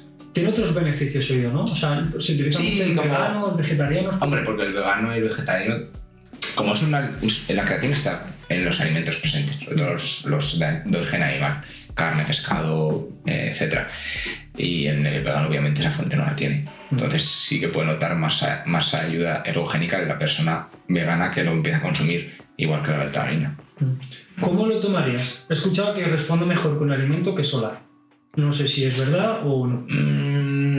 Ahí no me pongo muy tiquismiquis, un poco cuando les sean cómodos, porque también como funciona por acumulación, me da igual el momento del día. Si dices, pero dime un momento, bueno, pues tómalo después de entrenar, que parece que puede tener mejor respuesta, pero tampoco va a ser muy importante. Entonces, cuando les sea cómodo, que quieren el desayuno con un yogur, pues mételo ahí. Con un simple vaso de agua, la creatina, una cosa curiosa es que no se diluye. O sea, tú la echas en agua, puedes removerlo todo lo que quieras, que no se va a diluir. Lo pasas rápido y ya está, pues lo puedes poner en yogur o donde quieras, el momento del día que quieras. La cena, preentreno, después de entrenar, me da igual. Yo igual, lo digo, mételo cuando estés más cómodo. Es como que siempre... Además, me parece que a modo de suplementación, algunos sí que tiene importancia las tomas, la posología de cuándo tomarlo y cuándo no, pero mucha gente es como... Es que si no lo tomas aquí, no funciona. La proteína, la famosa proteína, la whey, la que quieras, la vegetal, es como siempre después de entrenar. Y es como, a ver, yo siempre lo veo... Sí, la mítica ventana anabólica de... Acabas de entrenar, me cago y se me ha olvidado el batido rápido a casa, tal, que no me vale para nada el entrenamiento de hoy. Yo siempre les digo lo mismo, digo, desde que tú terminas de entrenar, ¿cuándo es tu próxima comida? Me dice, pues nada, en 2 horas. Digo, no tienes por qué. Ahora me dices que son en 10 horas, pues sí, tómatela. Pero él siempre, no es como siempre buscar el momento idóneo, cuándo tomarlo. Ya creo que cada vez... Se ciegan con cosas que no son tan relevantes y dejan de lado otras poco que más ya es y te dicen, ¿y qué tipo de soporte de shaker, ¿no? Sí, de shaker, ya... ¿Cómo la removí? Sí, con la pelota, tal, o sea, con la pelota ya es lo que veo que cada vez premia más en el mundo de la suplementación, sobre todo en el deporte. Que sí que hay cierto, pues igual en ultramaratonianos, etcétera, pues los geles, o bueno, ahora preguntamos los BCAAs y tal, que sí que pueden tener un uso más específico en X momento, pero creo que por otro lado volvamos, yo creo, al tema de antes, las creencias, la creencia popular de hacerlo de una manera o hacerlo de otra, darle importancia más a un detalle o al grosso de vale, pues me voy a tomar la creatina, voy a aumentar mi masa muscular 200 kilos, voy a sacar 200 kilos de banca mañana y pasado otra RM de peso muerto y voy a estar así porque voy a estar hinchado. Hablando del hinchado, muchas veces escucha ¿la creatina engorda? No, la creatina lo que te hace es retener un poco de agua a nivel intracelular, pero no, por eso te puede hacer ganar un poco de peso y porque mejora también la creatina la captación de glucosa. Entonces te hace pues igual facilidad para ganar un poco de glucógeno hepático muscular, por eso te puede elevar el peso. Pero vamos, sí, es algo temporal. Claro, no es ni siquiera porcentaje de grasa, de hecho es beneficioso porque si a nivel intracelular tiene más agua, el músculo está más hidratado en general. Exacto. Y la gente que no es subcutáneo que te nota, ¿sabes? Sí, la gente se pone muy nerviosa. Sí. Creencias y mitos sobre la creatina. ¿Te deja calvo? Justo lo vi hace poco, creo que era solo un estudio que salió de eso en jugadores de rugby. Sí, exacto, que les elevaba algo sí, que les elevaba un poquito, que eso se relaciona con calvicie, pero no a los niveles de quedarte calvo. Entonces, ahora mismo que haya, porque eso me lo han preguntado más veces, siempre en consulta, hay alguno preocupado por ese tema. Entonces, pero no hay estudios a día de hoy que soporten esa idea de que te quedas calvo. Entonces, no. Y a nivel un poco más de analítica, ¿te ha venido alguien preocupado en plan de que me han dicho que tengo la creatinina más alta? La eleva un poco, pero eso no es malo. La propia creatinina, alguien con un buen tono muscular puede tenerla un poco alta y depende del laboratorio. Hay laboratorios que te marcan el límite superior 1,2, 1,15, 1,3, ¿sabes? Y eso, un laboratorio te pone 1,2 y te da una creatina de 1,8. Yo tengo la creatina, voy a tener 1,33, por ejemplo. Y es mítico que eso te lo ve algún médico y dice, ¿qué estás tomando? Sí. Deja de tomar lo que estés tomando. Claro. Cuando no es algo malo, ¿sabes? Sí, es que el aclaramiento de creatinina se ve con función renal y mucha gente se pone muy nervioso. Entonces yo cuando hay gente eso que nunca la ha tomado y que igual pues, tampoco tiene alguna analítica por lo que sea, siempre lo digo, oye, si ves que te da un poquito más alto, díselo al médico. Lógicamente cuando lo de antes, no soy médico ni soy especialista ni nada, pero cuando vayas a tener un aclaramiento de creatinina muy elevado es cuando va a haber que hay disfunción renal. No es porque haya 5 valores. Claro, porque los rangos en analíticas están sacados de más o menos de la media de la gente, pero hay gente que se sale de esas medias y eso puede tener una creatinina de 1,3, 1,37 y estar perfectamente sano. Claro, es extrapolable como el colesterol, que está en 200, tiene 205, no es que estés al borde de una heterogénesis y mañana te dé un ictus. O sea, es que es... Exacto. Yo cuando vine de Inglaterra sí que me hizo una analítica y salió como la creatinina estaba súper elevada y tal. Y me dijo, hay que hacer otra, no sé qué. ¿Pero súper elevada cuánto es? Pues me parece que estaba 1,5, puede ser. Podría ser. Pero eso te lo marca, o sea, alguien con un buen desarrollo muscular va a tener una creatinina más alta. Y también es un marcador un poco de sobreentrenamiento. En un momento de sobreentrenamiento también se te puede... Claro, yo ahí estaba entrenando a full. Allí en Inglaterra estaba entrenando todos los días, fuerza, 2 horas al día. Y comiendo pollo y brócoli. Yo tengo un deportista de élite que en un momento de la temporada pasada hizo una analítica en el equipo y le daba alta la creatinina.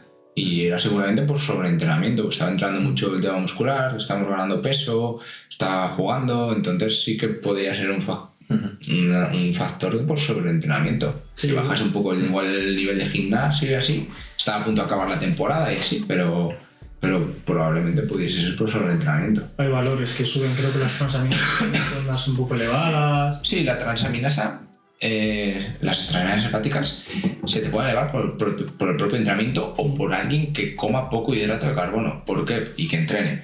¿Por qué? Porque al meter poco hidrato de carbono en el entrenamiento se te acaban las reservas y tira un poco más de proteína muscular para obtener energía. Entonces ese recambio proteico para obtener glucosa mediante la proteína se produce en el hígado por las transaminasas. Por eso te pueden elevar también por comer poco hidrato y obviamente por un entrenamiento excesivo. Sí. Pero vamos, una transaminasa elevada de un 150 o un 200% por encima del límite superior, pues es debido a entrenamiento. O sea, si el límite, imagínate, de la GOT es 50, puedes tener 150 y será algo normal por el propio entrenamiento. Pero a ti te ve un médico una transaminasa de 150 al día siguiente de haber entrenado, imagínate, te hacen la analítica, mañana yo ya has hecho un entrenamiento de la leche, de resistencia, lo que fuese. Y te dan unas transaminasas así, pues es debido simplemente al entrenamiento y vamos, se puede llevar la mano a la cabeza. Una anécdota que le ocurrió a un compañero mío de universidad. Estaba mal hecha la prueba, salía como 2000 puntos. Ni 1,5 ni nada, o sea, como súper alto. ¿Pero de qué me hablas? De la creatinina. Y le dijeron, no entrenes, quédate en casa, a ver lo que comes y dentro de 3 días te volvemos a hacer la tal. Y no salió 2000 puntos o algo así, pero una bestialidad. El tío estaba así. Cardíaco. Asustado, el cardíaco. Sí. Y luego salió que estaba estaba alta, pero coña llegaba a esos niveles. Una que se sube mucho después de entrenar, la CK. Una CK, yo he tenido CK de 1000. O sea, puedes ver una CK de 1000, 2000, simplemente... Esa me parece bien. Claro, es por la... sí, es que me sonaba por... O sea, una 2000 de creatinina, digo, pues adiós los riñones, ¿sabes? Pero eso es por la rapomiólisis que se puede dar. Sí, es una enzima que está en la musculatura y el daño muscular te la saca la sangre. Entonces, tú si haces un entrenamiento, Javi, pesado hoy de altero y te haces analítica mañana, 100% que la CK te va a dar más de 300 seguro. O sea, el límite es 300, lo que te ponen. Te va a dar más de 300 seguro. Y es por el entrenamiento, no porque tengas ningún problema. Sí, pues utilizas la rhabdomiólisis, muy famoso, pues el síndrome de atrapamiento, que es lo típico que un obrero, yo que sé, se cae, le cae, le atrapan las piernas y tal, bueno, va a dar valores elevados de muchas cosas, pero la CK es una de ellas. Sí. La creatinina. O sea, las analíticas dependen mucho del contexto de la persona, hay que interpretarlas también. Ya. Sobre el tema BCAAs, interentreno de forma separada de la proteína. Por ejemplo, típico deportista que se compra suplementación solo de BCAAs, no proteína, solo BCAA. Sí. ¿Qué opinas de que se meta como intraentreno, preentreno, posentreno? Es que el BCAA no le suele usar prácticamente nada, salvo en esa bebida que te decía de ciertos deportistas después de entrenamientos muy demandantes con la maltodextrina y la fructosa. Sí que le meto igual algo de esenciales y BCAAs. Si no, más allá de eso, no les uso porque no se ha visto que mejore la síntesis proteica del BCA en sí. O sea, los BCA son 3 aminoácidos esenciales, leucina, isoleucina y valina, que para mejorar la síntesis proteica tienen que estar el resto de aminoácidos esenciales también, los 6 restantes. Entonces tú, porque metas esos 3, no se ha visto que si te faltan el resto, no vas a tener mejor síntesis proteica. Entonces, para eso, toma suficiente proteína o el batido de proteína que te va a ser mejor resultado. O sea, lo que es importante, vamos a hacer como un símil. Yo tengo piezas de Lego de diferentes colores y esos 3 diríamos que es el amarillo, el rojo y el azul, pero necesito todos para formar el castillo, ¿no? Para construir ese músculo, esa musculatura, necesito todos los colores. Me gusta tu símil, no lo había escuchado. Me lo voy a agenciar. Lo que he escuchado además es que para los aminoácidos hay unos transportadores que entran a nivel celular y eso, y que, por ejemplo, un consumo muy elevado de uno en particular, por ejemplo, puede hacer eso, que como usan el mismo, como que no absorban también los otros, ¿verdad? Eso lo escuché de Ismael, juraría. Sobre todo se utiliza, hablaba mucho de la leucina, que con una cantidad muy elevada de leucina, eso es sin presencia de otros, no... Sí, que hay mucha proteína, mucho batido de proteína que como que sobresaturan ese aminoácido porque la gente piensa que es bueno, pues que es el responsable del anabolismo y demás, y luego el resto pues lo... Claro, pues que el organismo es muy inteligente, hay muchos más nutrientes que saturan. La vitamina B12 satura, o sea, solo tienes un porcentaje de absorción, por ejemplo, ¿sabes? O sea, y esas son formas que tiene el organismo para compensarse. O sea, no por tomar más proteína te vas a poner más grande o vas a sintetizar más masa muscular o X, ¿sabes? ¿Algún suplemento más así? Suplementos de los cuales no hemos hablado que te parecen interesantes. Primero, si quieres, clínica, y terminamos con, o sea, a nivel clínico, pues por ejemplo la berberina para mejorar el perfil lipídico. Sí, resistencia de insulina. Eso es. También me gusta utilizar algún adaptógeno tipo ashwagandha. Sobre todo uso ashwagandha, pero bueno, también hay rhodiola rosea, ginseng, también es adaptógeno. Un adaptógeno, para que lo entienda un poco la gente, no tiene una función concreta. Es decir, por ejemplo, un antiinflamatorio trata una inflamación, o sea, tiene una función concreta. Un adaptógeno va a tender más a buscar la homeostasis en el organismo. Homeostasis significa equilibrio. Una persona, por ejemplo, que va a 1000, va fundida, va a tender a calmarla un poco. La persona, lo contrario, que está como apagada, sin energía, tiende a activarla un poco, ¿vale? Lucha un poco contra los efectos secundarios que tiene el estrés prolongado en el organismo. Por eso busca un poco un adaptógeno. Y ese es el ashwagandha, por lo menos sí me gusta utilizarlo y responde bien la gente, la verdad. Tienes que saber cómo usarlo, cuándo no, porque no está recomendado en gente con enfermedades autoinmunes, etcétera, etcétera. Pero sí, ese es uno con el que me gusta trabajar, que se sale un poco de las ayudas ergogénicas comunes, por así decir. ¿Podría esa ashwagandha nivelar o actuar en sinergia con otros fármacos? Por ejemplo, que ayuden, por ejemplo, a un paciente con depresión. Ahí no me gusta meterlo, la verdad. Si ya viene con mucha medicación, tengo mucho cuidado que le doy. Si es polimedicado, yo ashwagandha y sobre todo temas de ansiedad, estrés con fármacos, yo no suelo dar. Yo tampoco. Porque es que juraría que había leído, puede que me equivoque, lo más seguro es que me equivoque, pero que a nivel de receptores y eso puede interferir, como el triptófano, que interfiere con benzodiazepinas, porque digamos lo de siempre, que satura y el fármaco no llega bien. Entonces, si son personas que tienen esa medicación tan específica para ellos y que es muy importante además en su día a día para su psique, para su mente, yo ahí con cuidado. Sí, pero... Por ejemplo, cúrcuma en deporte. Sí, la curcumina en sí. O sea, se ha visto que junto con la piperina, la pimienta negra, es un antiinflamatorio natural bastante interesante. Entonces, para momentos concretos, la suplementación a mí me gusta en cada... O sea, todo tiene su momento. O sea, no hay que tomar un suplemento porque sí de forma continua. Me gusta que se hagan descansos, etcétera, etcétera. Depende del momento de la temporada. Un deportista, por ejemplo, pues en momentos de mucha carga, mucho estrés, viajes y tal, pues hay suplementos que tienen más caída. Pues lo que comentas, Jonathan, una curcumina con pimienta negra así, pues sí que puede tener cabida, la verdad. Es un suplemento que tiene también cierta evidencia que funciona, que es un antiinflamatorio natural potente. Sí, sí. A ver, ¿qué más? ¿Se te ocurre alguno más a ti?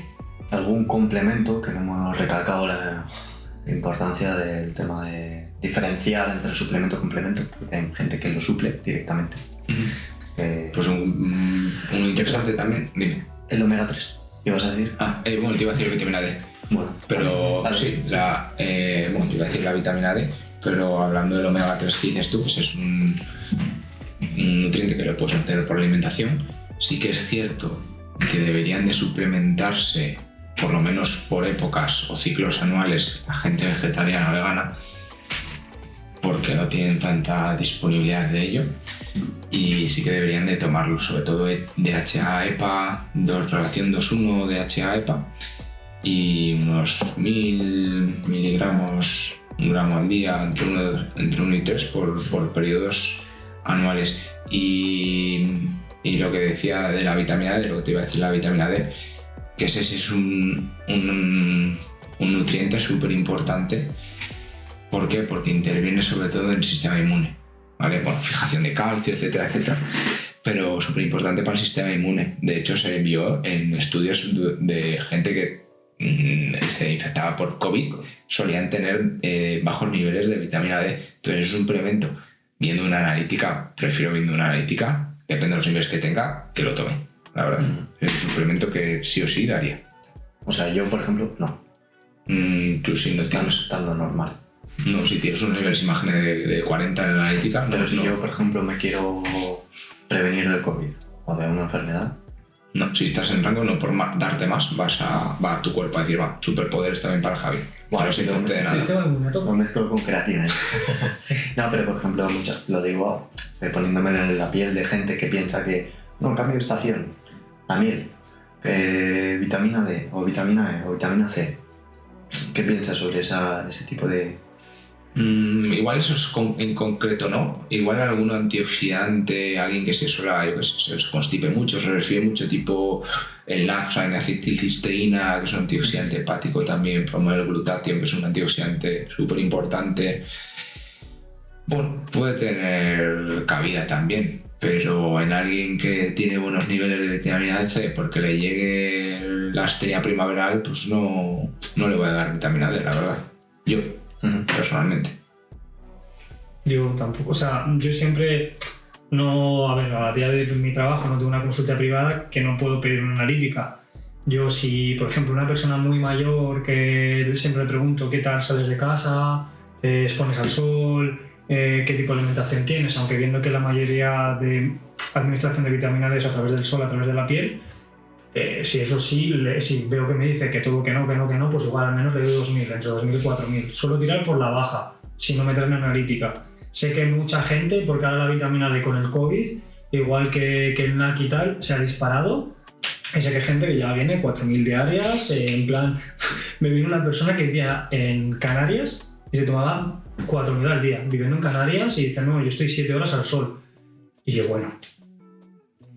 Sí, pero hay gente que se ha visto que gente que vive en esas zonas, que en teoría da mucho el sol, Arabia Saudí y todas esas zonas, como se exponen tanto al sol y tienen que tener cuidado, se tapan tanto que acaban teniendo déficit de vitamina D. Igual que la crema solar, que se recomienda lógicamente usar protección, pero que protecciones súper altas puede llegar a inhibir esa absorción de vitamina D. Y luego, muy importante también, si tienen problemas digestivos, síntomas de mala absorción, Crohn, etcétera, pueden inhibir también el... Sí. Porque la vitamina B12, que también de tener una hipocloridria, o sea, un ácido clorhídrico con un pH alto, pues también te inhibe, o sea, no absorbes también la vitamina B12 en este caso concreto, pero en general los alimentos.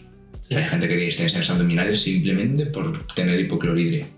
Y la puedes tener simplemente por estrés o porque abusas de fármacos. Omeprazol, Almax, todo ese tipo de alimentos, de fármacos, que mucha gente se los toma porque sí. Ya, bueno, por la mañana va a levantarse, por si acaso. ¿Sabes? Eso es... O sea, una opinión, o sea, tu opinión sobre el tema del omeprazol. Porque mucha gente se toma como, no, me voy a tomar un ibuprofeno y no sé qué, y me tomo un omeprazol. A ver, si vienes si te tienes que tomar cierta medicación fresquita porque tienes algún problema o algo así, obviamente igual un protector gástrico durante el tiempo ese que tienes que tomar la medicación tienes que tomarlo, porque el AINES, los antiinflamatorios no esteroideos, sí que te pueden dañar el estómago. Pero sí, más allá de eso, ¿no? La verdad. Y se ha visto, puede ser, corrígeme, que tomar omeprazol durante mucho tiempo prolongado causa demencia. Lo desconozco. Es que tengo entendido, ¿eh? Lo que te puede producir el tomar omeprazol durante mucho tiempo es obviamente que tu ácido clorhídrico se vea mermado y eso te va a hacer que tus digestiones sean peores. Y otra de las funciones del ácido clorhídrico en el estómago es barrera defensiva, es decir, que no entren bacterias o patógenos al intestino delgado. Y una persona que lleva mucho tiempo tomando un omeprazol y su ácido se ve mermado, tiene las probabilidades de tener un sobrecrecimiento bacteriano intestinal, pues que son bacterias que no tienen que estar en el intestino delgado y que han pasado, ¿sabes? Porque tienes esa barrera debilitada. La E. coli, ¿no? Por ejemplo. ¿Puede ser? Bueno, pues que el sobrecrecimiento bacteriano abarca muchísimas E. coli, arqueas, sí, o sea, es un mundo, o sea, se está estudiando mucho ahora, pero vamos, se sabe poco. Es que el omeprazol, por lo visto a largo plazo, el que produce el ácido clorhídrico son las células parietales, si no me equivoco, de las paredes del estómago, las atrofian. Entonces no llegan a producir la suficiente cantidad o lo que sea, y es donde dan estos problemas. Pero que cause demencia yo lo desconozco. Algo había... Ahora lo busco. Algo había entendido, algo había oído, pero bueno, tampoco era una pequeña duda. Vale, nos vamos, sobre vitaminas y minerales y su suplementación, cuándo sí, cuándo no, pues un poco depende de cada uno, del contexto. Pues, por ejemplo, alguien que igual sí tiene cabida en meterle un multivitamínico o algo así, igual buceadores, escaladores, que pues, por su deporte o actividad, como les dé un escalador que le pegue un calambre o así, yo qué sé, escalando, o un buceador que le dé un calambre en la pierna buceando, pues hombre, sí que puede suponer un problema. Eso sí que pueden tener cabida, multivitamínicos, ese tipo de suplementos. Pero a alguien que le cubre la demanda con alimentación equilibrada y tal, no se la suelo dar, la verdad. No. Yo personalmente, no sé si ya mañana pasaré consulta, ¿no? Pero yo también lo trataría de evitar, porque además tendemos a darle propiedades a la pastilla. A decir, es que esto me salva, y luego cuidado para quitarlo. O es que por esto no me pongo malo, ¿sabes? Y dejas de lado la alimentación, porque creo que es como que es como una base tan instalada en nuestra cabeza, ¿no? La alimentación está ahí, pero no le damos importancia, pero luego eso te dan esa pastillita que dices tú, eso lo tienes en una alimentación equilibrada, ¿sabes? Y es como que además le das superpoder, y luego hay gente que dice, no, es que yo si no me tomo esto me encuentro mal, ¿sabes? Estoy cansado, etc. Entonces yo lo trataría de evitar, a no ser... Sí, o en casos de esos deportistas concretos, o un boxeador que está comiendo, por ejemplo, alguien que compita en peso, que te lleva... Sí. Pues está cerca de la competición, te llega el peso, le está costando y le acabas metiendo muy poca comida, pues bueno, son casos que pueden tener cabida. Pero alguien que no, un multivitamínico, suelen ser vitaminas del grupo B que son hidrosolubles, eso se excreta por la orina el exceso. O sea, hay gente que toma multivitamínicos y empieza a mear fosforito, sin más porque ese exceso se excreta en la orina y te la tiñe, ¿sabes? No lo estás usando, estás pagando por algo que estás meando. Sí, claro. ¿Hay algún efecto secundario aparte de eso? No.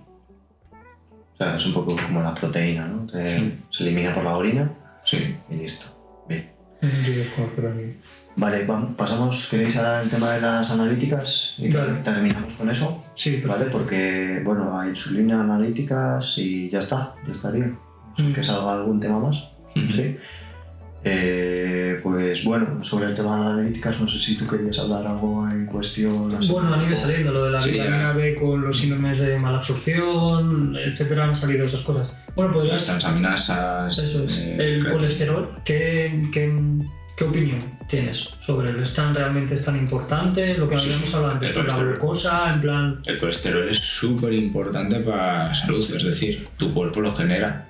Es súper importante como precursor de hormonas sexuales, membranas celulares, para la propia vitamina D es súper importante. Entonces, hay gente que te dan valores de colesterol analítica súper altos y te dan enseguida estatinas para bajar el colesterol. Y se ha visto que es contraproducente. Hay gente que endógenamente produce más colesterol. Y una persona que tiene un colesterol alto porque lo produce, yo que sé, 250, y es una persona que lleva una alimentación equilibrada, hace ejercicio, entrega fuerza, está en un buen peso, unas buenas mediciones corporales, esa persona, porque tiene un 240 de colesterol, no tiene ningún problema. O sea, no va a tener más riesgo cardiovascular que una que le da el colesterol 180, en teoría le sale en rango y tiene una barriga así, no se mueve del sofá y come mal. Esa persona, aunque tenga un colesterol en teoría mejor que el otro, tiene más riesgo cardiovascular que el primer caso. O sea que el colesterol, lógicamente, siempre con medida, pero no se ingiere tanto por la dieta.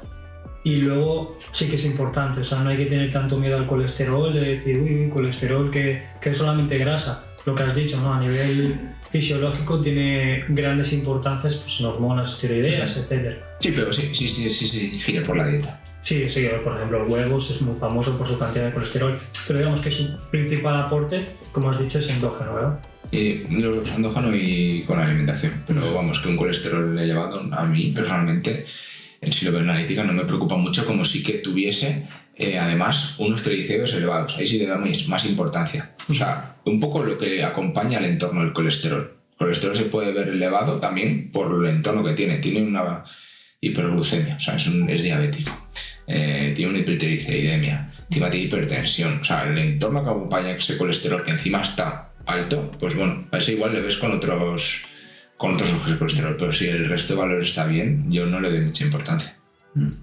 Vale, No, el colesterol como tal, sabemos que tiene pues, es el LDL y el HDL. Como tal, ¿hay un colesterol malo?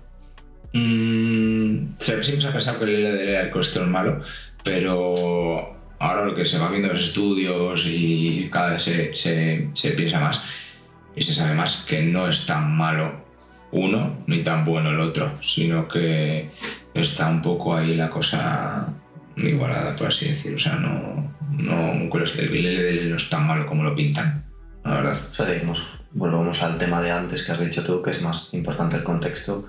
Si esa persona no se mueve, si tiene una barriga increíble. Exacto. Y otro parámetro importante en analítico que yo considero importante es el tema de la B12. ¿Por qué? Porque en el plasma sanguíneo hay análogos de B12, corrinoides, es decir, que tienen cobalto, que te van a enmascarar un posible déficit. Es decir, tú en la analítica vas a mirar a B12 y esos análogos te pueden falsear un resultado. O sea, más o menos el parámetro de B12 en analítica está entre 200 y 900.000, ¿vale? Ese es el rango que te marcan. Y tú puedes tener una B12 de 350, por ejemplo, que te lo van a pasar, te van a decir, está bien, pero no ser funcional, porque esos análogos no son funcionales. ¿Cómo se mira mejor un déficit de B12? Pues mirando una homocisteína. Si tienes una homocisteína elevada, seguramente sea por un déficit de B12. Entonces, una cosa que suele pedir analítica es mirar un poco la homocisteína, no solo la B12. Eso lo considero importante. En cualquier tipo de población, o sea, independientemente de su dieta. Obviamente en un vegano seguro. En un vegano, alguien que no tome o vegetariano o lacto vegetariano o como quieras, eso sí o sí se las tienes que mirar y sí o sí se las tienes que suplementar. Un vegano tiene que suplementarse con B12, seguro. ¿Y en fumadores? En fumadores depende un poco de si es vegano o si no, pero el fumador lo único que diferiría es si el tipo de suplemento. Es decir, ciclarle un poco, es decir, tú puedes tomar la vitamina B12 en forma de cianocobalamina o metilcobalamina. Un fumador igual no le puedes dar la cianocobalamina por el cianuro del tabaco. Entonces, o sea, tienes que combinar un poco con metilcobalamina. Pero es la única diferencia. Pero tú puedes ser fumador y tener una B12 bien y no tener ningún problema. Bien. Sobre bilirrubina. Cuestión personal, yo la tengo alta. Histérico, que es histérico. Tengo histericia. Me sube mucho la bilirrubina. Bueno, hubo un tiempo que me subía mucho. La tuve con 2,2. Eso, si no me equivoco, también está un poco relacionado con la homocisteína. Pues, yo sé que... Vamos de relación de glóbulos rojos en el hígado. Y el médico también otra vez se puso no histérico, pero se puso nervioso. A veces es que le importaban mucho mis valores en aquel tiempo, porque tenía la CK alta, la bilirrubina alta y demás. ¿Te ¿Qué coincidían con algún periodo tuyo de estrés, de sobreentreno, de no sé? de sobreentreno? Sí. Sí, pero yo siempre he tenido... Luego me bajó a 1,5, 1,50 o algo así. No me la he vuelto a mirar. Me dijo, no te preocupes, tienes... Me fui a una especialista y me dijo que tenía síndrome de Gilbert y ya fui etiquetado y fui para casa. Y ya está hoy. Y sin más, no ha cambiado nada en tu vida. No, realmente me dijo, nada, esto es Gilbert. Ya te puedes ir. Vale, gracias. ¿Qué es Gilbert? Que es un poco... Bueno, es simplemente... ¿Qué es lo de la bilirrubina? ¿Para qué sirve? ¿Y qué significa? Bueno, es un metabolito, por así decir, de la relación del glóbulo rojo que se reabsorbe vía enterohepática en el ilion. Y sin más, pues vamos, tampoco es un parámetro que, porque te dé un poco alto, por lo que decíamos, los rangos en analíticas se basan en un poco la media de la población. Entonces, que si te pone el rango en 1,3, por ejemplo, y te da 1,4, bueno, tampoco yo no le doy mucha importancia. Ya. Nada, soy amarillo. Homer Simpson. Soy Homer Simpson. Pues nada, alguna otra cuestión, así que se nos vaya un poco... No, yo creo que a nivel de analítica eso tampoco hay, no se me ocurre más. Vale, sí que se me queda un poco con ese equilibrio omega 3, omega 6 y omega 9, que igual la gente tendría que tener un poco más de consideración a la hora de comprar el suplemento. ¿Qué me compro? ¿Omega 3, 6, 9 más es mejor? No, yo solo me centraría como tomar como suplemento en omega 3, que tenga un ratio de SO2:1 DHA y EPA, que son formas de omega 3, pero nada de volverse loco con omega 9, omega 6, porque el organismo ya te hace conversiones él mismo, o sea que no, si meto un suplemento de omega es omega 3, no es ni omega 6 ni omega 9.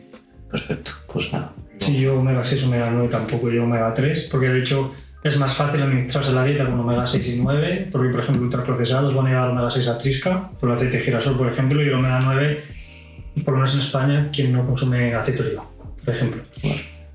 Lo que sí es el omega 3, alguna forma, digamos así, química, estructura química mejor que otra. Por ejemplo, yo veo que la forma de triglicéridos es mucho mejor que en otras formas. No, simplemente por conservación. Sí, que igual se conservan mejor en forma de triglicéridos que de las otras, pero no más allá. Que tengan, sí que tengan algún sello de calidad tipo IFOS y así, pero...